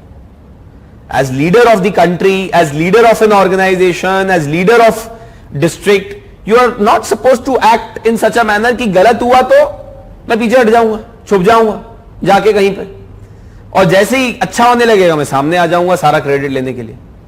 This is not how things are supposed to function. So there are what I am trying to highlight to you is that work culture in the government is why it is because of certain reasons, right? Lack of infrastructure, no salary reduction, lack of incentive, no accountability, vague instructions, lack of good management, no compulsion or time-bound redressal happens, mismatch between expectations and practical work profile. Yes, that's very good. Good point. Actually, this is also one reality. You know, when you people end up into service, please don't have this expectation that आप जाओगे और वहाँ पे सब कुछ एकदम बदल दोगे. पब्लिक सर्विस के लिए मैं आया हूँ का मतलब ये नहीं है कि आप भगवान कृष्ण बन के वहाँ पे जो है सारी दिक्कतें सॉल्व कर दोगे, कि आप नहीं जो एक काल्की का अवतार लेकर आप आए हो सर्विस के अंदर सब कुछ रिफॉर्म करने के लिए. Buddha says that desire is the cause of misery. You need not have such high expectations of yourself and of the services कि आप जाओगे और वहां पे मैजिक बैंड घुमाओगे और सब कुछ ठीक हो जाएगा. If you keep your expectations low, keep your targets low, keep achieving them, you will stay motivated. If you keep your targets too high, you are not able to achieve them, you will feel disappointed, demotivated, and after a point of time you will give up. Right? Lack of motivation, lack of feedback mechanism, less salary, law, okay, right? What else? Yes, very good point. MS Dhoni was one perfect example of how a leader is supposed to be. You go and look at the picture of when the World Cup was won by India in 2011 of the team, and you will find MS Dhoni somewhere at the back. When the team won, he was not there trying to take all the credit to himself and say that I won this. He let senior players such as Sachin Tendulkar take the limelight. That is what leadership is all about. That is how you set work culture in an organization. In fact, you need to understand that in Sarkari setup, any young officer that goes in should be attached to a mentor. And this mentor himself should be someone who should be highly motivated. देखिए, otherwise अगर आपको एक गलत example या एक आपको गलत officer मिल जाए सीनियर आपके इनिशियल करियर में सर्विस में, तो वो आपके ऊपर इतना खराब इंफ्लुएंस हो सकता है कि वो आपको भी अपनी तरह सिनिकल बना देगा कि यार यहां तो कुछ नहीं होता. And then you will also end up becoming like that person only. Cynical attitude, cynical work culture, right? See, in India, one of the major reasons because of which work culture and work ethics suffers is because we have not figured out a way to pinpoint responsibility of individuals, right? And another thing is that achieving excellence in your work is an outcome of one's own attitude and one's own thinking and one's own way of looking at certain things, right?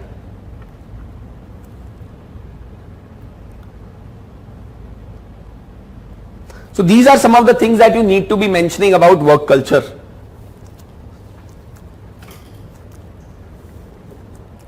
Now, private work, public work culture को अगर हमें government में work culture को improve करना हो तो हम क्या क्या कर सकते हैं? Please write down a few things quickly. Training and guidance on the job on a day-to-day basis. Training and guidance on the job on a day-to-day basis by immediate supervisory officer. Training and guidance on the job on a day-to-day basis by immediate supervisory officer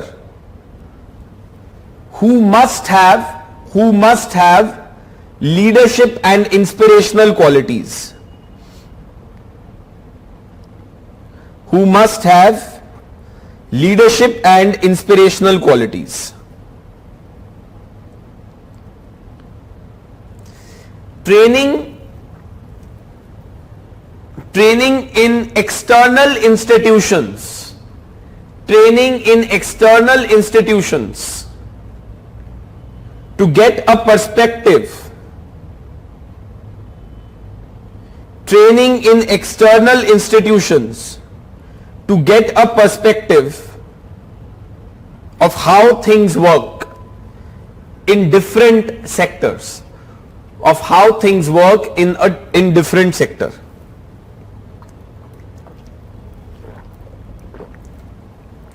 Adherence to punctuality, discipline and consciousness of time schedules.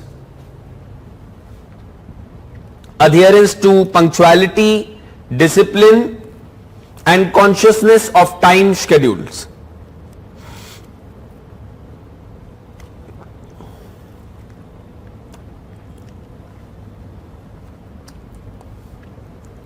Periodic introspection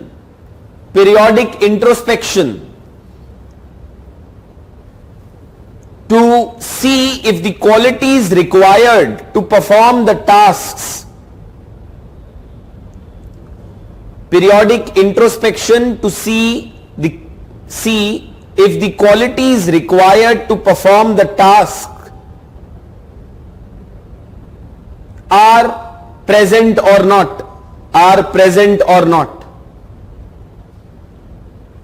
Are present or not.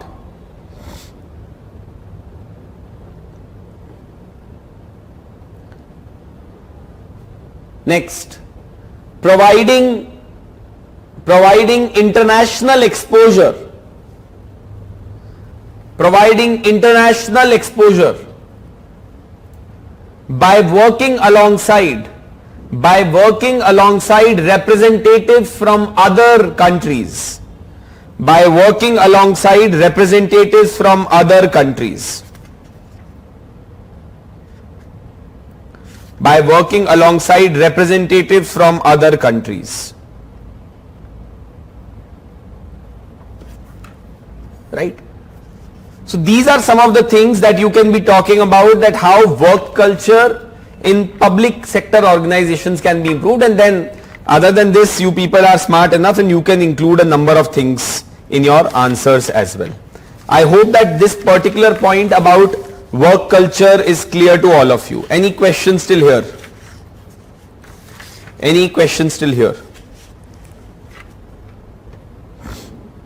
Now, see, a lot of times people also say that since work culture in private organizations is so good and work culture in public organizations is so bad and so pathetic, let us move towards privatization of government offices. Let us move towards privatization of economy completely. Well, there are certain advantages of this particular move, but there are inherent disadvantages as well that you need to be aware of.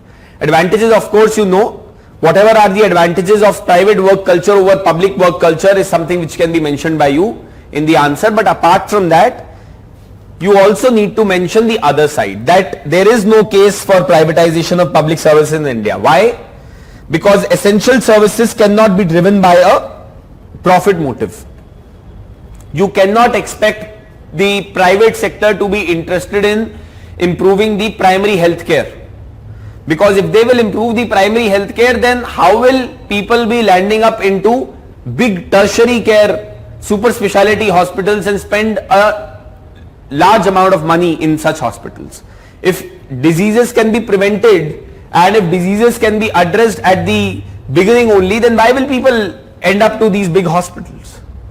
So therefore, government has to be involved in provisioning of certain basic services because they cannot be driven by a profit motive. Secondly, private sector organizations can create negative externalities also. That is, private sector organizations, when they are working, they may also be involved in impacting the environment negatively as well. Because they are so driven by profit motive, they do not really care about sustainability, they do not care about environment, they do not care about community a lot of times, rather their emphasis is largely on profits. So you can't give everything to the private sector. And then private sector also has a very non-inclusive approach. Several sections of the society would get excluded from the wage sector, from regular employment, formal employment, if private sector were to be given command of the entire economy. So those are some of the reasons which can be given by you as to why there is, yes, there is a case for privatization of public services, but it cannot be done as it cannot be looked at as the only solution to improve the work culture in public sector organizations. That is something that you can mention as far as this particular question or this particular issue is concerned. Okay. So this is all about work culture that I wanted to discuss with you with respect to the ethics in public administration. Okay. So now I'll give you a 10 minutes break. We come back and then we discuss the topic of corporate governance. वो भी बहुत simple topic है, but उसमें भी कुछ ऐसे ही issues हैं जो हमें आइडेंटिफाई करने हैं, कुछ फ्रेमवर्क बना के रखना है एग्जामिनेशन में जाने से पहले, सो दैट एग्जाम में जैसे ही क्वेश्चन आए हम उसको लिखना स्टार्ट कर दें without thinking so much. Because देखिए, सोचने का बहुत कम टाइम मिलेगा आपको एग्जामिनेशन में, तो आप जितना उस तरीके के क्वेश्चंस या जितना उन टॉपिक से रिलेटेड इश्यूज पहले से प्रिपेयर करके जाएंगे, आप उसको एग्जामिनेशन में रेप्लिकेट बेहतर तरीके से कर पाएंगे. ठीक है. Durgesh is saying one example is the current vaccination at free to all citizens via government. If this would be there with private sector, it would not have been the same case. Yes, very good point, Durgesh. Private sector would have been trying to make incentive profit for itself in this particular aspect. So good point, right? I'll see you in 10 minutes and then we resume our class.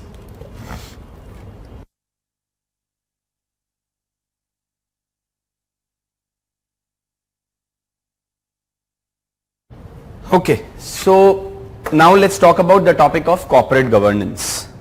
Okay, and I'll explain you the meaning of corporate governance, but before that, let's understand one quick thing about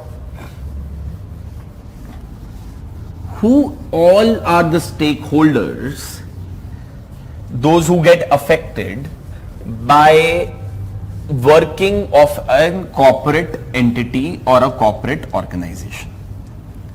When a particular corporate entity functions, who all are the people, those who get affected by its functioning? Positively, negatively, in some way or the other, who are the people who are associated with the functioning of a private or a corporate entity?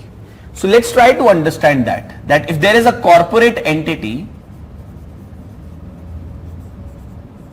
who all are the stakeholders? Can you tell me? Who all are the stakeholders that get affected by actions of any corporate entity?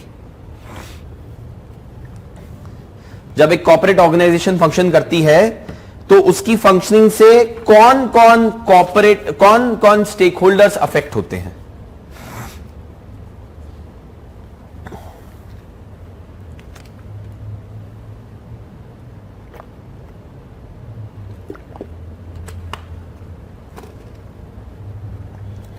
Can you tell me?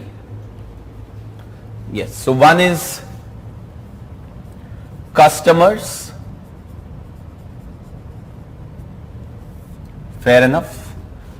Then you can say yes, investors, shareholders, promoters of the company, promoters, shareholders, investors. Who else? Employees. Yes, very good. Employees, clients. This could include suppliers, right? Any kind of partners, partner organizations who may be working with you, right? So anything else? Yes, government, very good. Society in general, community, yes, very good point. Community or society, you can mention. Government.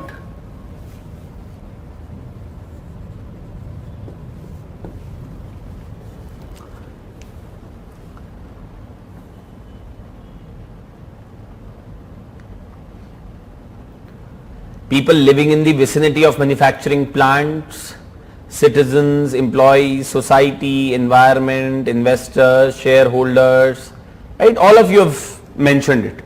So these are the stakeholders which are associated with functioning of any corporate entity. Now, what are the principles and what are the set of rules that should be followed by a corporate entity in its functioning so as to ensure the best interests of all of these stakeholders? These are all stakeholders that are involved in functioning of a corporate entity in some way or the other. Those principles, those systems, those processes that ensure that a corporate entity is functioning in the best interests of all the stakeholders is what is called as corporate governance. So if you were to simply put down what is the meaning of corporate governance, it would mean a set of systems, principles and processes which ensure that a corporate entity,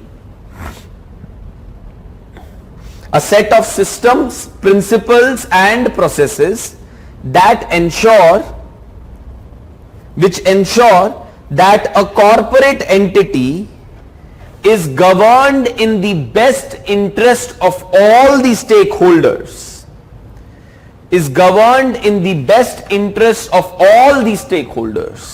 And who are these stakeholders? You will mention suppliers, partners, clients, employees, promoters, shareholders, community, customers and the government. When a corporate entity is governed in such a manner that best interest of everyone is taken care of, that is what is called as corporate governance. Now see, in India, corporate governance is a very new term.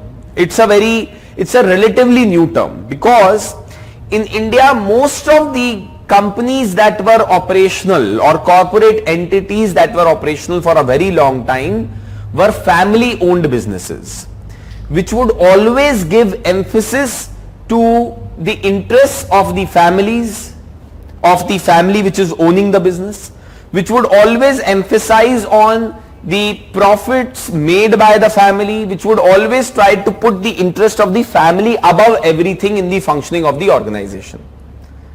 But today the system has changed. A lot of these family owned companies, say something like a Reliance, say something like Tata's, have gone on to raise money from the market, and when they have gone public, they have raised money from the stocks. So therefore now even shareholders in the corporate entities have an interest just like that particular family, and now decisions of Tata's or Reliance cannot be taken after only taking the interests of the family into consideration, but rather they need to keep the interests of the shareholders also. Then any corporate entity, when it is functioning in close vicinity of a particular community. So they are also equally impacted by the decisions of the organization. One simple example, if there is an organization that is, let's say, involved in manufacturing of pesticides. Now when it will be manufacturing pesticides, there will be some harmful chemicals that will be released. In case if the effluents and the various chemicals are not treated properly by this particular corporate entity, अगर ये corporate entity chemicals को और जो भी effluents release हो रहे हैं इस पर्टिकुलर ऑर्गेनाइजेशन से, उनको ढंग से ट्रीट नहीं कर रहा है, तो it will affect the community. So now even interest of community have to be taken into consideration. Then even the interests of the partners also have to be taken into consideration. Let's say if this particular entity decides to shut down this particular business, they have number of businesses, they decide to shut down one of their such businesses, they would be impacting the partners associated as well. So what are some of the basic principles, what are some of the basic values that should govern the functioning of any corporate entity so that all the stakeholders and their interests are given equal importance, is what is called as corporate governance, right? So let's look at what has been mentioned in the handout that has been provided to you. As I just told you, corporate governance is system of rules, practices and processes by which a company is directed and controlled. It essentially involves balancing the interest of all the stakeholders, and it is important for attracting investors. To maintain good image of any company, corporate governance is important. Now, why is there a need for corporate governance reforms and adoption of corporate governance in India? As I just told you, most of the companies in India, as I discussed, including large corporate groups, were born as family-owned enterprises. And family members occupied managerial positions in such companies and took all the key business decisions. This practice had blurred the distinction between companies' finances and that of family owners. With the evolution of equity markets, with the evolution of stock markets, many such family-run businesses listed themselves on the stock markets as well. They went public. And this led to a separation of ownership from the management of the firms. A new management had to be created because now owners were not the ones, those who were managing. And despite this, the promoters continue to wield disproportionate influence over the company's decision. Even though a new management was established in these companies that went public from being family-owned businesses, but the promoters of the company, the families, continue to exercise undue influence on the functioning of these particular organizations, extreme influence on the functioning of these entities. So, corporate governance norms are needed to ensure that any such company is run in the interest of all the stakeholders without the promoters and the management lining their own pockets. अपनी खुद की pockets भरने के अलावा किस तरीके से सारे स्टेकहोल्डर के इंटरेस्ट में ऐसी एंटिटीज चले, इसी रीजन से corporate governance becomes very important in a country such as India. Moreover, a company with good corporate governance standards enjoy a great investor confidence, adding value to its share price in stock markets. For example, foreign institutional portfolio investors prefer to invest in those companies with good corporate governance. India also has a history of high-profile scams such as the UTI scam, Satyam scandal, etc., which were termed as outcomes of failed corporate governance. Hence, there is a need to institutionalize stringent norms surrounding corporate governance to prevent their recurrence in India. This is the importance of corporate governance for a country such as India. I hope this is clear to you. Corporate governance वो एक ऐसा principal है कि भाई company चले तो सबके interest में चले, सब स्टेक होल्डर्स के इंटरेस्ट में चले, जो यहां पे सब मेंशन है, ना कि केवल प्रमोटर्स या ओनर्स के इंटरेस्ट में. Okay, especially if the company has gone public, then it is important to provide for corporate governance, right? So let's try to look at what is, and before I come to this, impediments to corporate governance in India, let's look at the importance of corporate governance or good corporate governance.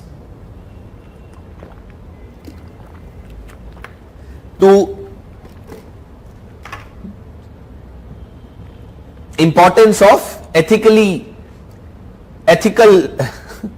ethics based corporate governance होना चाहिए, ethically based corporate governance नहीं होगा. Importance of ethics based corporate governance.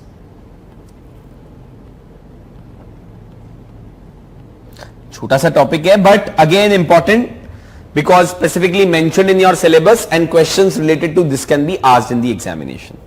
तो चलिए देखते हैं.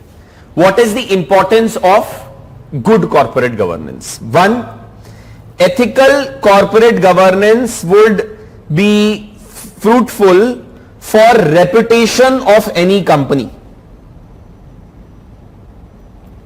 and would therefore help in increasing the profits of the company. It leads to better relationships among stakeholders that enhances performance of organizations. Right?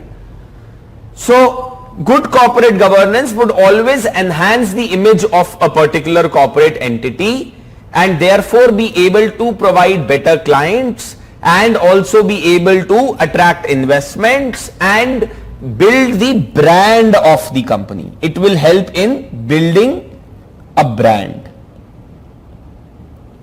And today brand is everything. Brand is everything today. Companies are investing millions of dollars to improve their brand image. That they are ethical, that they are functioning in interest of the society, that they are functioning in interest of the customers. Brand building is a very important exercise today. So that is the first one. Second is that corporate governance is important because it helps in ensuring a lawful and ethical conduct of the company.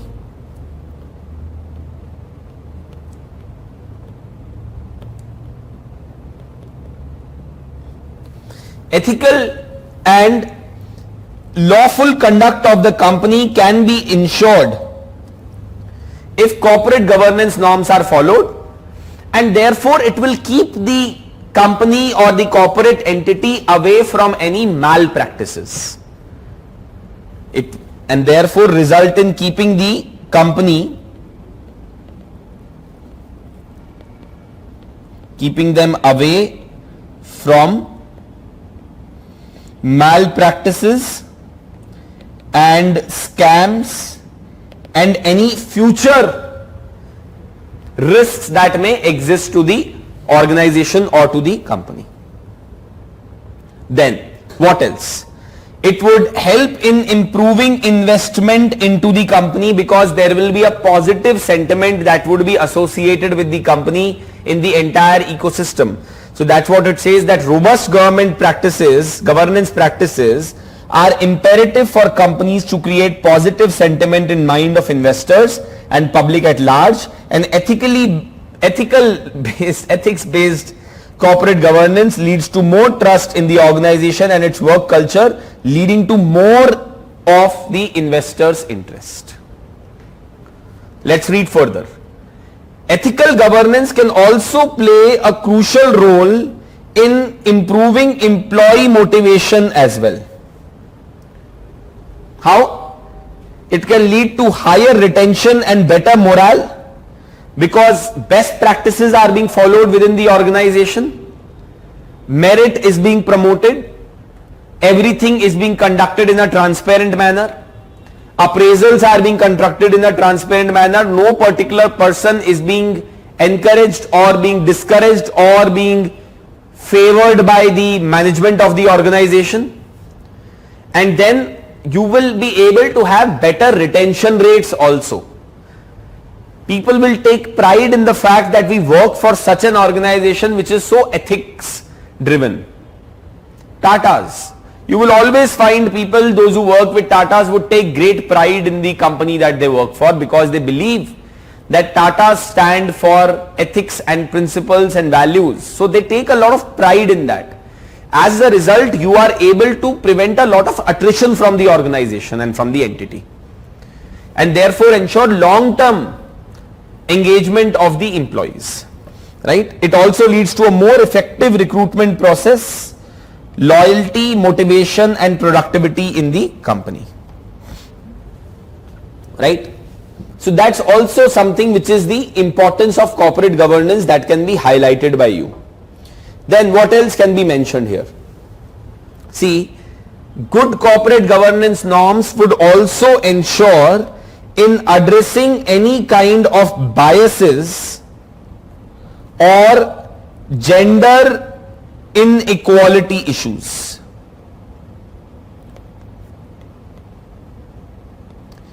Gender discrimination issues, gender inequality issues can also be addressed by good governance because corporate governance, because it will help in rope in and give opportunities to women also. Women centric policies bhi banni shuru hongi corporate entities mein.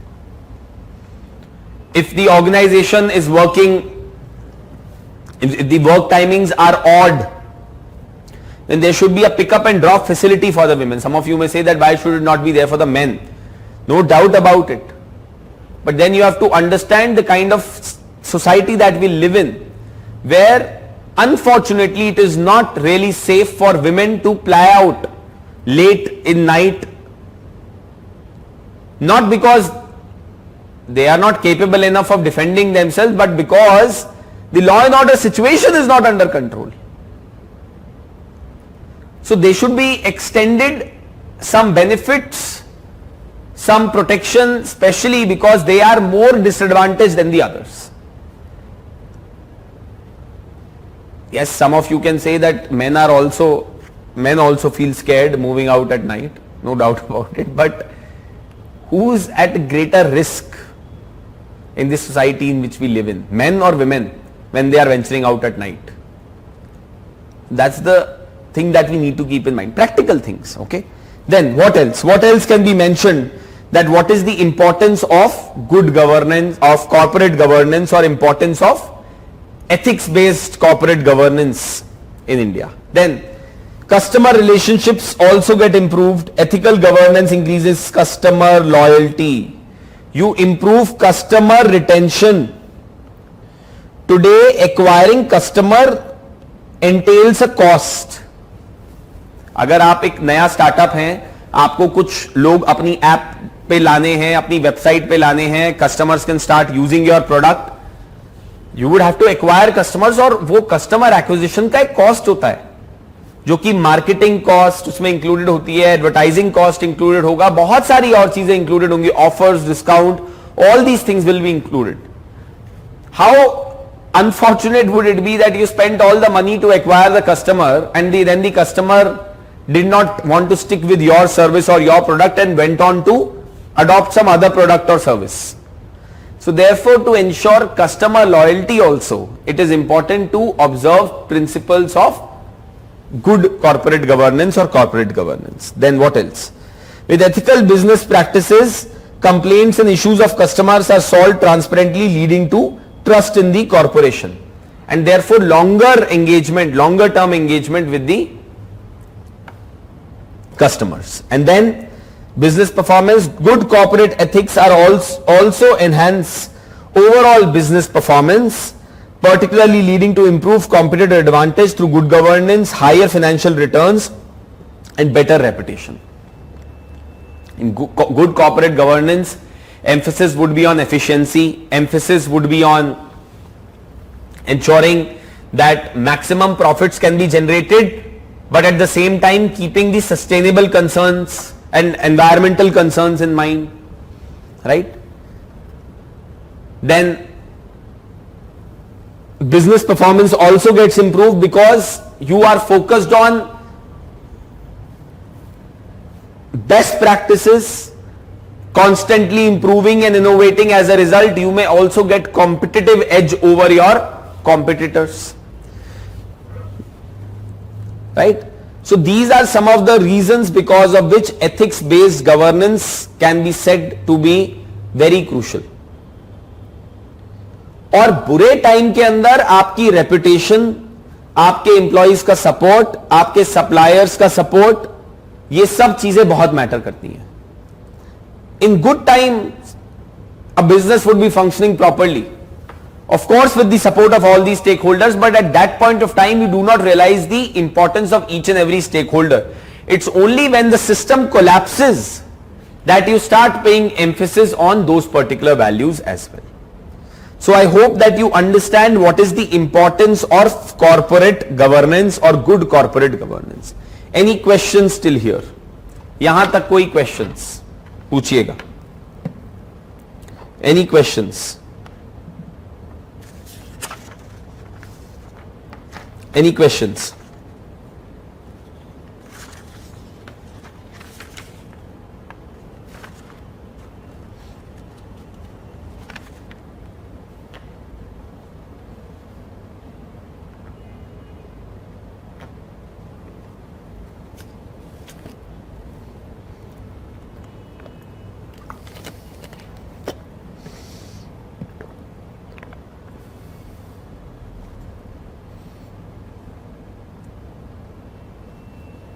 Please, any questions?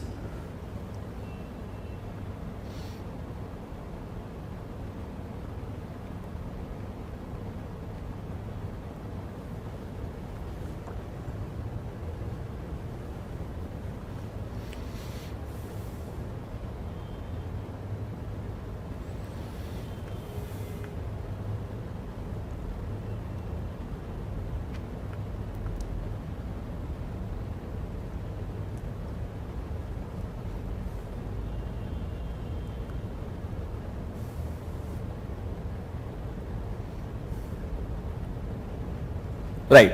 Now, please write down some of the principles of corporate governance.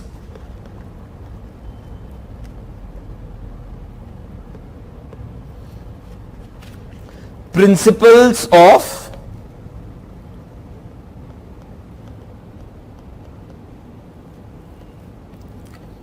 corporate governance.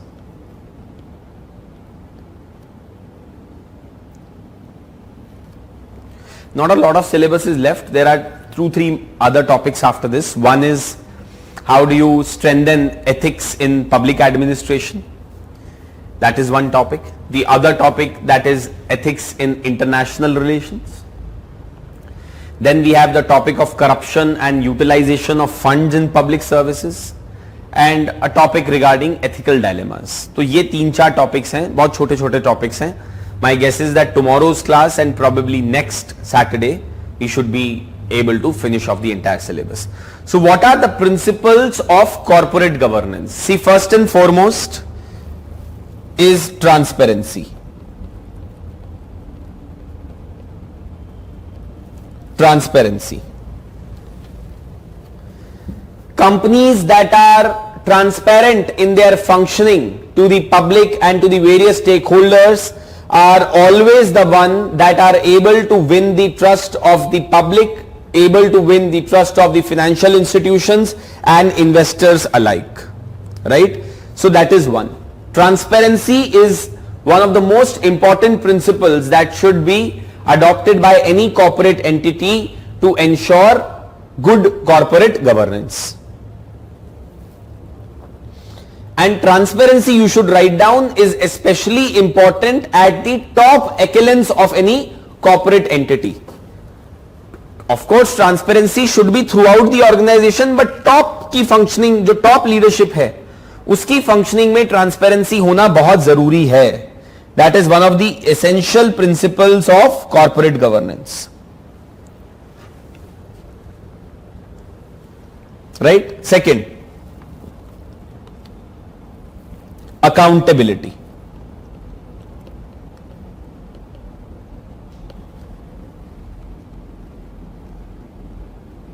Accountability.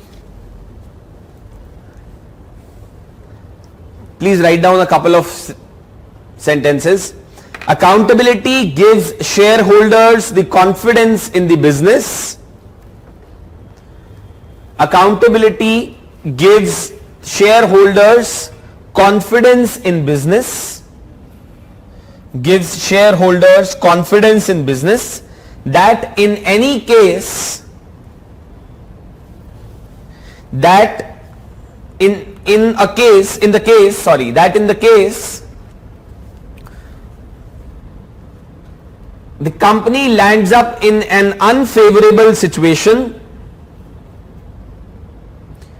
the company lands up in an unfavorable situation, the ones who are responsible for the same, the ones who are responsible for the same, the ones who are responsible for the same would be dealt in an appropriate manner. Would be dealt in an appropriate manner.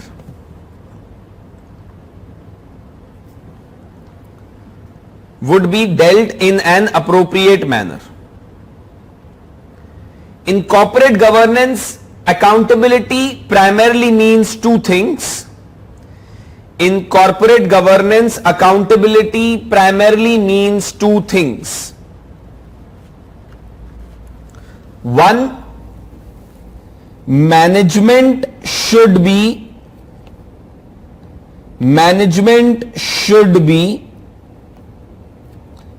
accountable to the board. Management should be accountable to the board. And second is, board should be accountable to the board should be accountable to whom? Can any one of you tell me? Board should be accountable to whom? Management of the company needs to be accountable to the board. Whom should the board be accountable to?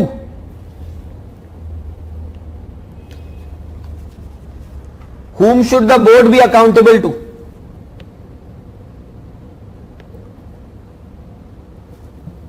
Yes, very good. Shareholders, very good. Shareholders. So two important principles or two important aspects in which accountability has to be ensured in corporate entities is these two. Of course, accountability should be towards the employees, should be towards all the other stakeholders as well, but these are two principles of accountability that should necessarily be followed in any corporate entity. Right? Third principle of corporate governance is independence.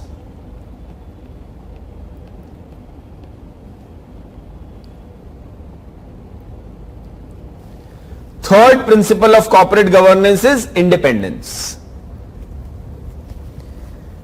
What kind of independence are we talking about? Independence of the corporate entity to make decisions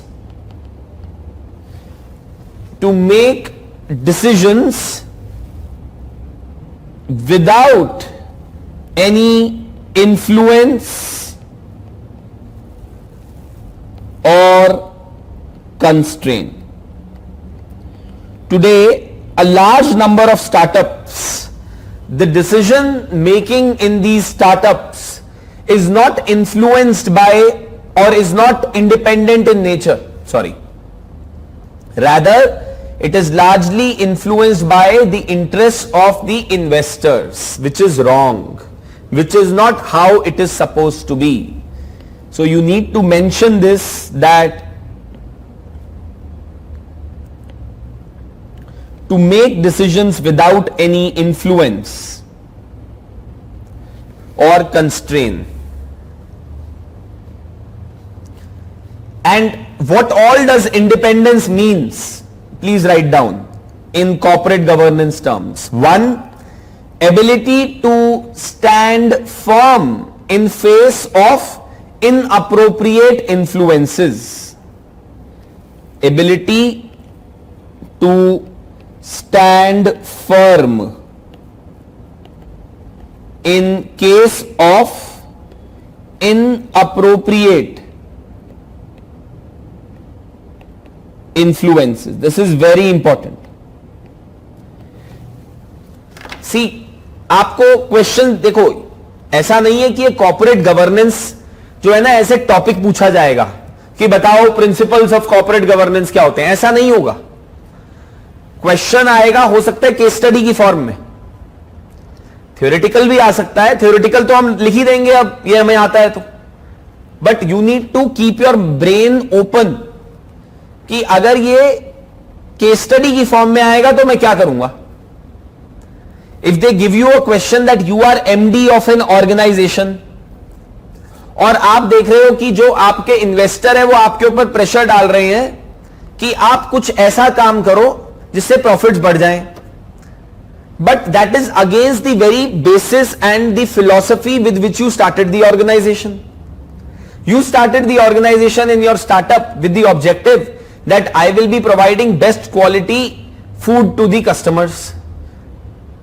Your investors are telling कि यार instead of using this milk as a raw product, why don't you start using the powdered milk in your product? You say कि यार this is carcinogenic. Investor से यार किसको क्या फर्क पड़ता है, तुम करो. This kind of a case study is given to you. So in such a case study जब आप अपना आंसर लिखेंगे कि मैं ऐसा करूंगा या ऐसा करूंगी या मैं ऐसा नहीं करूंगा और मैं ऐसा नहीं करूंगी, जस्टिफाई कैसे करोगे उसको? How will you justify that कि मैं ऐसा करना चाहिए या नहीं करना चाहिए? आप कॉर्पोरेट गवर्नेंस के प्रिंसिपल के बेसिस पे करोगे. You will say that governance of my entity, the MD of which I am MD of, should be conducted in such a manner that it should not compromise the interest of all the stakeholders, including the consumers as well. और basic principle ये है कि I should be independent in my functioning and my decision making as the MD of this particular organization. So I need to stand firm in case of an undue influence being exercised by me on the investors, where investors are telling me that if you do not take this decision, we will fire you from this position, we'll get you fired. So you should say, in the interest of the sound principles of corporate governance, I should stand firm on my decision and try to balance the interest of the investors and of the consumers, but there should be no compromise on the basic philosophy of the organization. Are you getting what I am trying to say? How you need to apply these concepts? Otherwise देखो ये सारे concepts जो है ना, ये theory बन के रह जाएंगे. Theory में question आएगा तो आप जरूर लिख लोगे, but unfortunately in UPSC or fortunately they will give you an application oriented question. Is this clear to everyone what I am trying to say? आपको किस तरीके से इन principles को case studies में लगाना होगा? Apart from theoretical questions, can you please tell me on the chat if this is clear what I am trying to give as an example?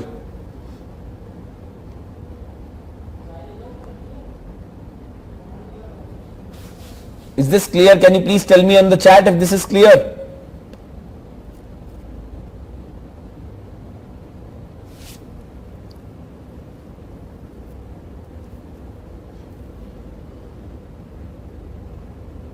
Try to understand that how you apply these concepts in case study. Otherwise देखो ये सब चीजें बड़ी simple हैं, आप खुद से भी पढ़ सकते थे, बट ये मैं बस आपको पर्सपेक्टिव देने की कोशिश कर रहा हूं कि यूज कैसे करना है इसका एग्जाम में. ये सारी थियोरेटिकल इंफॉर्मेशन का, सारे थियोरेटिकल कॉन्सेप्ट्स का, बड़े बोरिंग कॉन्सेप्ट हैं ये वैसे, बट आप इसको तभी याद कर पाओगे और इंटरेस्टिंग बना पाओगे अपने लिए जब आप इसकी प्रैक्टिकल एप्लीकेशन सोचोगे, और एग्जाम में भी आप बेटर नंबर्स ला सकते हो, better marks can be secured by you. So this is one. So ability to stand firm in case of inappropriate influences that are exercised. What else? Ability to make firm decisions on any given issue. Independence means that also. To make firm decisions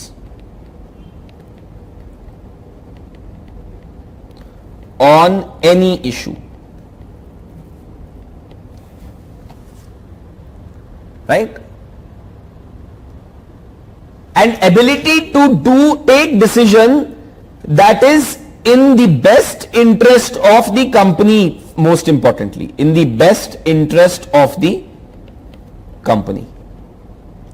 And the interest of the company would lie in the best interest of the stakeholders. Because company is what? It is comprised of the stakeholders only, right? So this is another aspect that you need to mention as a principle of corporate governance. Is this clear to all of you what I am trying to say? Principles of corporate governance, good core principles of corporate governance. Then next that you can mention, fourth principle of corporate governance that you can mention is fairness. Fairness. Fairness. All the stakeholders should be treated equally. All the shareholders to be treated equally.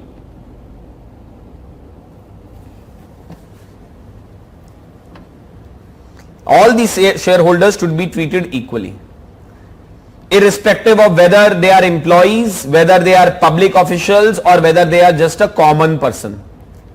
That is another important aspect of corporate governance that needs to be highlighted here. Core principle of corporate governance. Right? Core principle of corporate governance. Right? Now, I hope that this is clear to all of you. Now, let's try to understand what we were supposed to talk about. The issues or problems associated with corporate governance in India. Impediments to corporate governance in India, issues associated with ensuring good corporate governance in India. क्या लिखेंगे इसमें? First and foremost, you will talk about lack of transparency.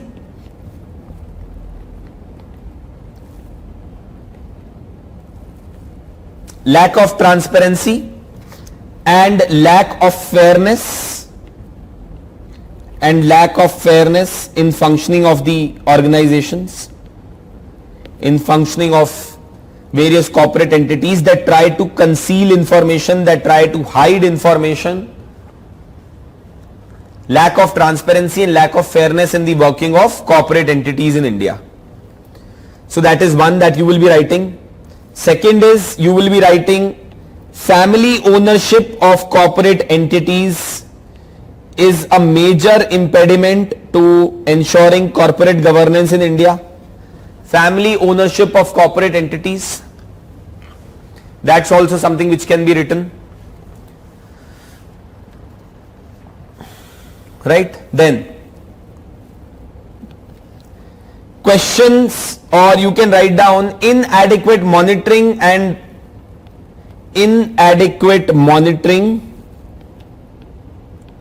by regulators, inadequate monitoring and action taken by regulators, inadequate monitoring by regulators, right? What else? You can also talk about lack of diversity. Organizations do not really have diverse group of people in their senior leadership team. Lack of diversity, especially in senior management. So a lot of yes men are included.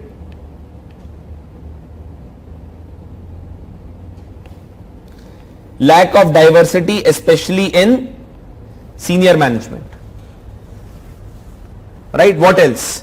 और क्या क्या लिखा है? तो यही जो यहां पे लिखा था, family ownership, that majority shareholders of large corporations in India are individuals or family. Thereby, they are ineffective in upholding the interest of all the small shareholders. This sometimes leads to a conflict between the promoters and the management, which is responsible for day-to-day functioning of the company. You can give example of the recent feud that took place between the newly appointed CEO of Tata Sons and the chairman of the Tata Group of companies. Then questionable independence of independent directors from management. The idea with which independent directors concept was introduced into the Companies Act was to ensure that the functioning of the board of the company should not be influenced by the promoter directors only, but by the independent directors from outside the organization as well. So it says that independent directors were supposed to enhance the accountability of the board to the shareholders. As part of the audit committees, they were to ensure that financial disclosure process was carried out as per law. But these audit committees have been compromised because people, those who are yes men of the senior leadership and the promoters have been included in this. So they do things as they are directed to them by the promoters. However, it was observed that they had failed to make their mark on company boards. Many of them failed to stand up to promoters' decision if they find it to be against the interest of all the stakeholders. The main reason for their weakness is their removal process, that they can be removed easily by the promoters or majority shareholders. That has affected their independence. Lack of adherence to regulatory framework, ये अभी हमने discuss किया था. Lack of inadequate monitoring by regulators, lack of adherence by regulatory framework, and weak enforcement and monitoring systems. Lack of transparency and disclosure, this we have already discussed. This is also something that can be mentioned. Then see, a whole lot of corporate entities in India are having stressed balance sheets. they are running in red. And that makes it even more difficult to adopt principles of corporate governance, because the emphasis is always on earning the quick buck. Earning the quick buck. But the problem is that when you go for earning the quick buck, you also include and adopt a number of risks. You end up adopting a number of risks as well. Okay. So stressed balance sheet, the bad debt problem which has affected the corporate sector is as much an outcome of bad corporate governance as it is due to the vagaries of the business cycle. Many expensive acquisitions were made in the last decade by companies without a proper approval from shareholders. As a result, few of them paid off for the shareholders. So the point is that stress balance sheets, because of taking up these risks without having a consultative approach to decision making, is also something which has been a major impediment to corporate governance in India, or challenge of corporate governance that has been seen in India. And then insider trading is also one of the challenges that exist. You people already know about it and you can read about it from here. So these are impediments of corporate governance in India. इसके लिए आप examples दे सकते हो insider trading के लिए. Rajat Gupta, right? Former McKinsey, involved in insider trading. So this is something that can be expressed by you when you talk about the issues or some of the impediments to corporate governance in India. Is this clear to everyone? यहां तक clear है सबको? Any questions still here?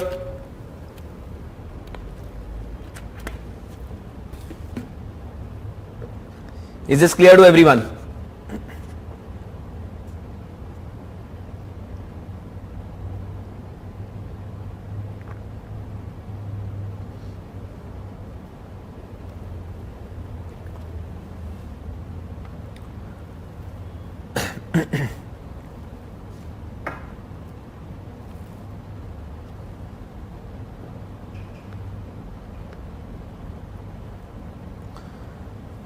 Now, there was a committee that had been created called as the Kotak Committee, and which provided several recommendations on improving corporate governance in India. And some of the recommendations which were made by it have been put down here, and let's try to understand them. One, it talks about independent directors. That is, the strength of independent directors presently, which is designated at 33% in the corporate entities, should be increased to 50% to protect the small investors. Second, no board meeting should be conducted without the presence of independent directors so that their functioning can be done in a proper manner. Then, suggest measures so that independent directors inducted in the board are truly independent. It has given several measures on that particular aspect as well, but these two is something that you can remember. What else? Regarding audit, an audit committee should be created to look into utilization of funds infused by a listed entity into unlisted subsidiaries, including foreign subsidiaries. कई बार क्या होता है, बहुत सारी जो listed entities होती हैं वो अपना पैसा कुछ अनलिस्टेड एंटिटीज में इन्वेस्ट करती हैं. अब आप पब्लिक से रेज्ड पैसा जो है, स्टॉक से जो आपने मार्केट से पैसा रेज किया, when you are investing that in unlisted entities, there is a risk involved, because this unlisted entity is not open to such scrutiny and is not subject to such norms of corporate governance which a listed entities has to follow. क्योंकि जो listed entity है उसको तो सेबी के सारे rules follow करने पड़ेंगे, unlisted entity के ऊपर ये कोई रेगुलेशन नहीं है. So it says that there should be an audit committee that should be created to look into any such money that is being transferred to the unlisted entities from a listed entity. So that is one. Second, it covers issues in accounting and auditing practices by listed companies and seeks to improve the effectiveness of board evaluation practices. Another thing which it talks about is strengthening the regulator. It says that you strengthen the regulator for ensuring adoption of corporate governance norms. So it says strengthening the role of the market regulator to improve the governance practices at listed entities. SEBI should have the power to act against auditors if the need arises, and SEBI to develop capabilities to be able to regulate listed companies more effectively and protect the interest of small shareholders. And then it has suggested several other reforms as well, that for government companies it is recommended that the board should have final say on the appointment of independent directors and not the nodal ministry, so as to ensure independence of these PSUs, independence of government corporations. It also made certain radical suggestions to improve the safeguards and disclosures pertaining to related party transactions, and it seeks to address the issues faced by minority investors on voting and participation in annual general meetings. तो ये कुछ aspects हैं जो कि Kotak committee ने recommend किए हैं. So UPSC can ask you a number of questions. See, आप यहां पे ना ये जो aspects हैं आप अपने case studies में भी लिख सकते हो कि कोटक कमिटी ने ऐसा recommend किया. Otherwise, direct question भी आ सकता है. What do you understand by corporate governance? What are principles of corporate governance? What are advantages of corporate governance? What are some of the challenges with respect to implementation and adoption of corporate governance norms in India? What steps should be taken to improve the adoption of corporate governance norms in India? So all these things can be highlighted by you. Is this clear to everyone? Can you please say yes if this is? If it's clear, please express on the chat that yes, this is clear.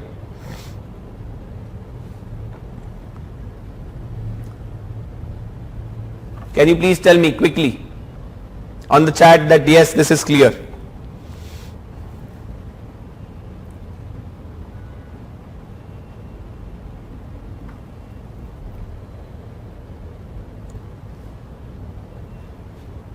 Right? Now, see, corporate social responsibility, आपने एक concept सुना होगा CSR. It is also a part of corporate governance only.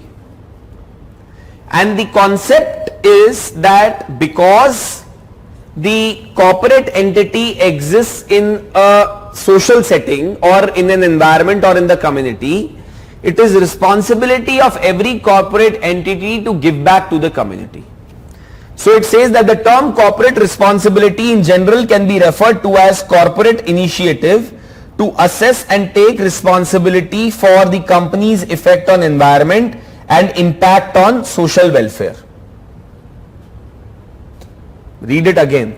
Can be referred to as corporate initiative to assess and take responsibility for the company's effects on environment and impact on social welfare. There are always certain negative externalities that are associated with functioning of any corporate entity, in terms of pollution that it is creating, in terms of some environmental deterioration that is taking place, and so on and so forth. Several examples you can give. Chemical industries, even an electronics industry or an electronic production company is involved in creating a negative externality by generating e-waste.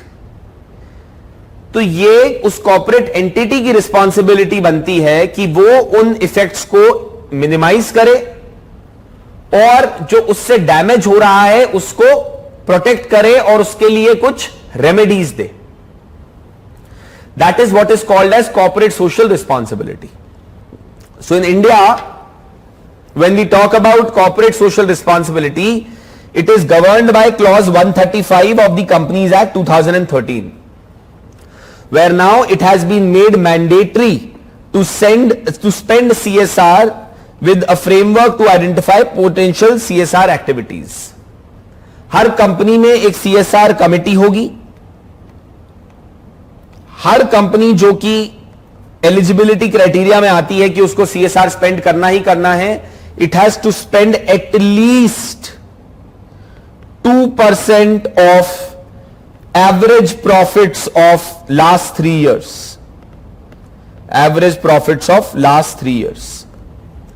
CSR provision within the act is applicable to companies with an annual turnover of 1000 crores and more, or a net worth of rupees 500 crores and a more, or a net profit of rupees 5 crore and more. The act requires the companies to set up a CSR committee which will recommend a corporate social responsibility policy to the board of directors and also monitor the same from time to time. ये CSR committee का ही responsibility है कि पैसा ढंग से खर्च हो रहा है कि नहीं हो रहा, पैसा जितना खर्च होना है CSR के अंदर वो हो रहा है कि नहीं हो रहा, on what activities it is supposed to be spent on, who is going to be the partner NGO to help us spend this particular money, on what cause are we going to spend this money. The act encourages company to spend 2% of their average net profit in the previous 3 years on CSR activities. The indicative activities which can be undertaken by a company under CSR have been specified under Schedule 7 of the Act, and these include so and so forth activities. अब advantages क्या हैं corporate social responsibility की? What are the advantages of corporate social responsibility? सबको है, company को भी advantage है, consumers को भी एडवांटेज है, कम्युनिटी को भी एडवांटेज है, और शेयर होल्डर्स को भी एडवांटेज है. कैसे? Let's read this quickly. Corporate social responsibility is based on a premise that a business can only thrive if it operates within a thriving society. In that way, the business depends on the community it operates within, and as such has an ethical and moral responsibility towards that community. A business is perceived as legitimate when its activities are congruent with the goals and the values of the society in which the business operates. The more it will give to the community, the more it will get back from the community. If a particular entity that is operational in, let's say, a tribal area, if it invests in skill development program for upskilling of the tribals, it will only get benefits in the longer run, because those people will then be the pool of talent that can be hired by the company locally for the functioning of the company at a lesser cost as compared to someone who may be coming from outside and settling in that region.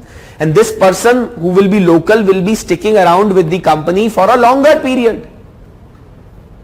और वो क्योंकि community का हिस्सा है, उससे उसकी accountability भी ज्यादा होगी उस एम्प्लॉय की. Right? What else? Consumers and other companies are likely to shun firms that develop unethical reputations, and arguably companies that don't pay attention to their social and ethical responsibilities are more likely to stumble into legal trouble such as mass corruption or accounting fraud scandal threatening the sustainability of the business itself.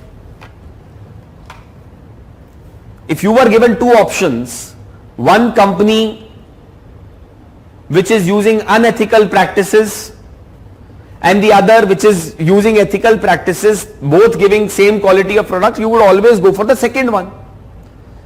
And reputation and brand image is very important. You lose your reputation and you lose your brand image, then customers will also start moving away from you because they will think that you are an unethical entity. By promoting respect for company in marketplace, CSR can result in higher scale, enhance sales, enhance employee loyalty, and attract better personnel to the firm as well, because people would want to be associated with such a firm which is involved in such CSR activities. It is also a way to connect to the personal well-being of the customers. In this way, the CSR can contribute towards higher profits for the company. And then the community benefits through welfare initiatives taken by the companies under CSR. Of course, it plays a value positive role. CSR fosters social trust and inspires ethical conduct among the employees and members of the society. And lastly, By ensuring brand loyalty and customer patronage, CSR can ensure that the business remains sustainable in the longer term and it stays profitable. Advantages of being involved in corporate social responsibility practices. But see, corporate social responsibility also has certain challenges associated with it. And especially making CSR mandatory in India has introduced a number of challenges. But I will discuss that with you tomorrow morning. Any questions related to whatever we have discussed today? Any doubts or any questions related to whatever topics we have discussed today?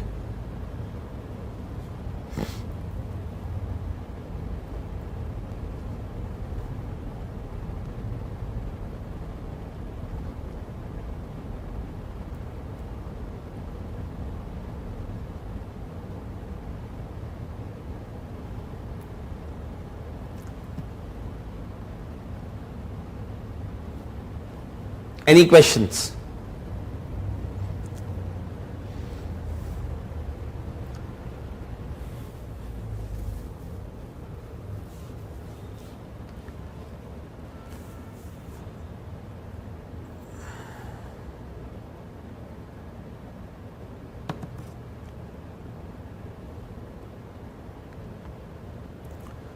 Tomorrow we'll begin our discussion by talking about some of the issues associated with the present CSR regime in India, and then we will talk about the issues of corruption and utilization of funds and how to improve ethical governance and how to bring in ethics in public administration and strengthen the ethical framework for public administration. Okay. So thank you so much. I will see you guys tomorrow at 10 o'clock in the morning. And please go through the handout once that has been shared with you. We have discussed all of this anyway, but please make it a point to go through it once. Okay. I'll see you tomorrow. Bye bye. Take care and stay safe.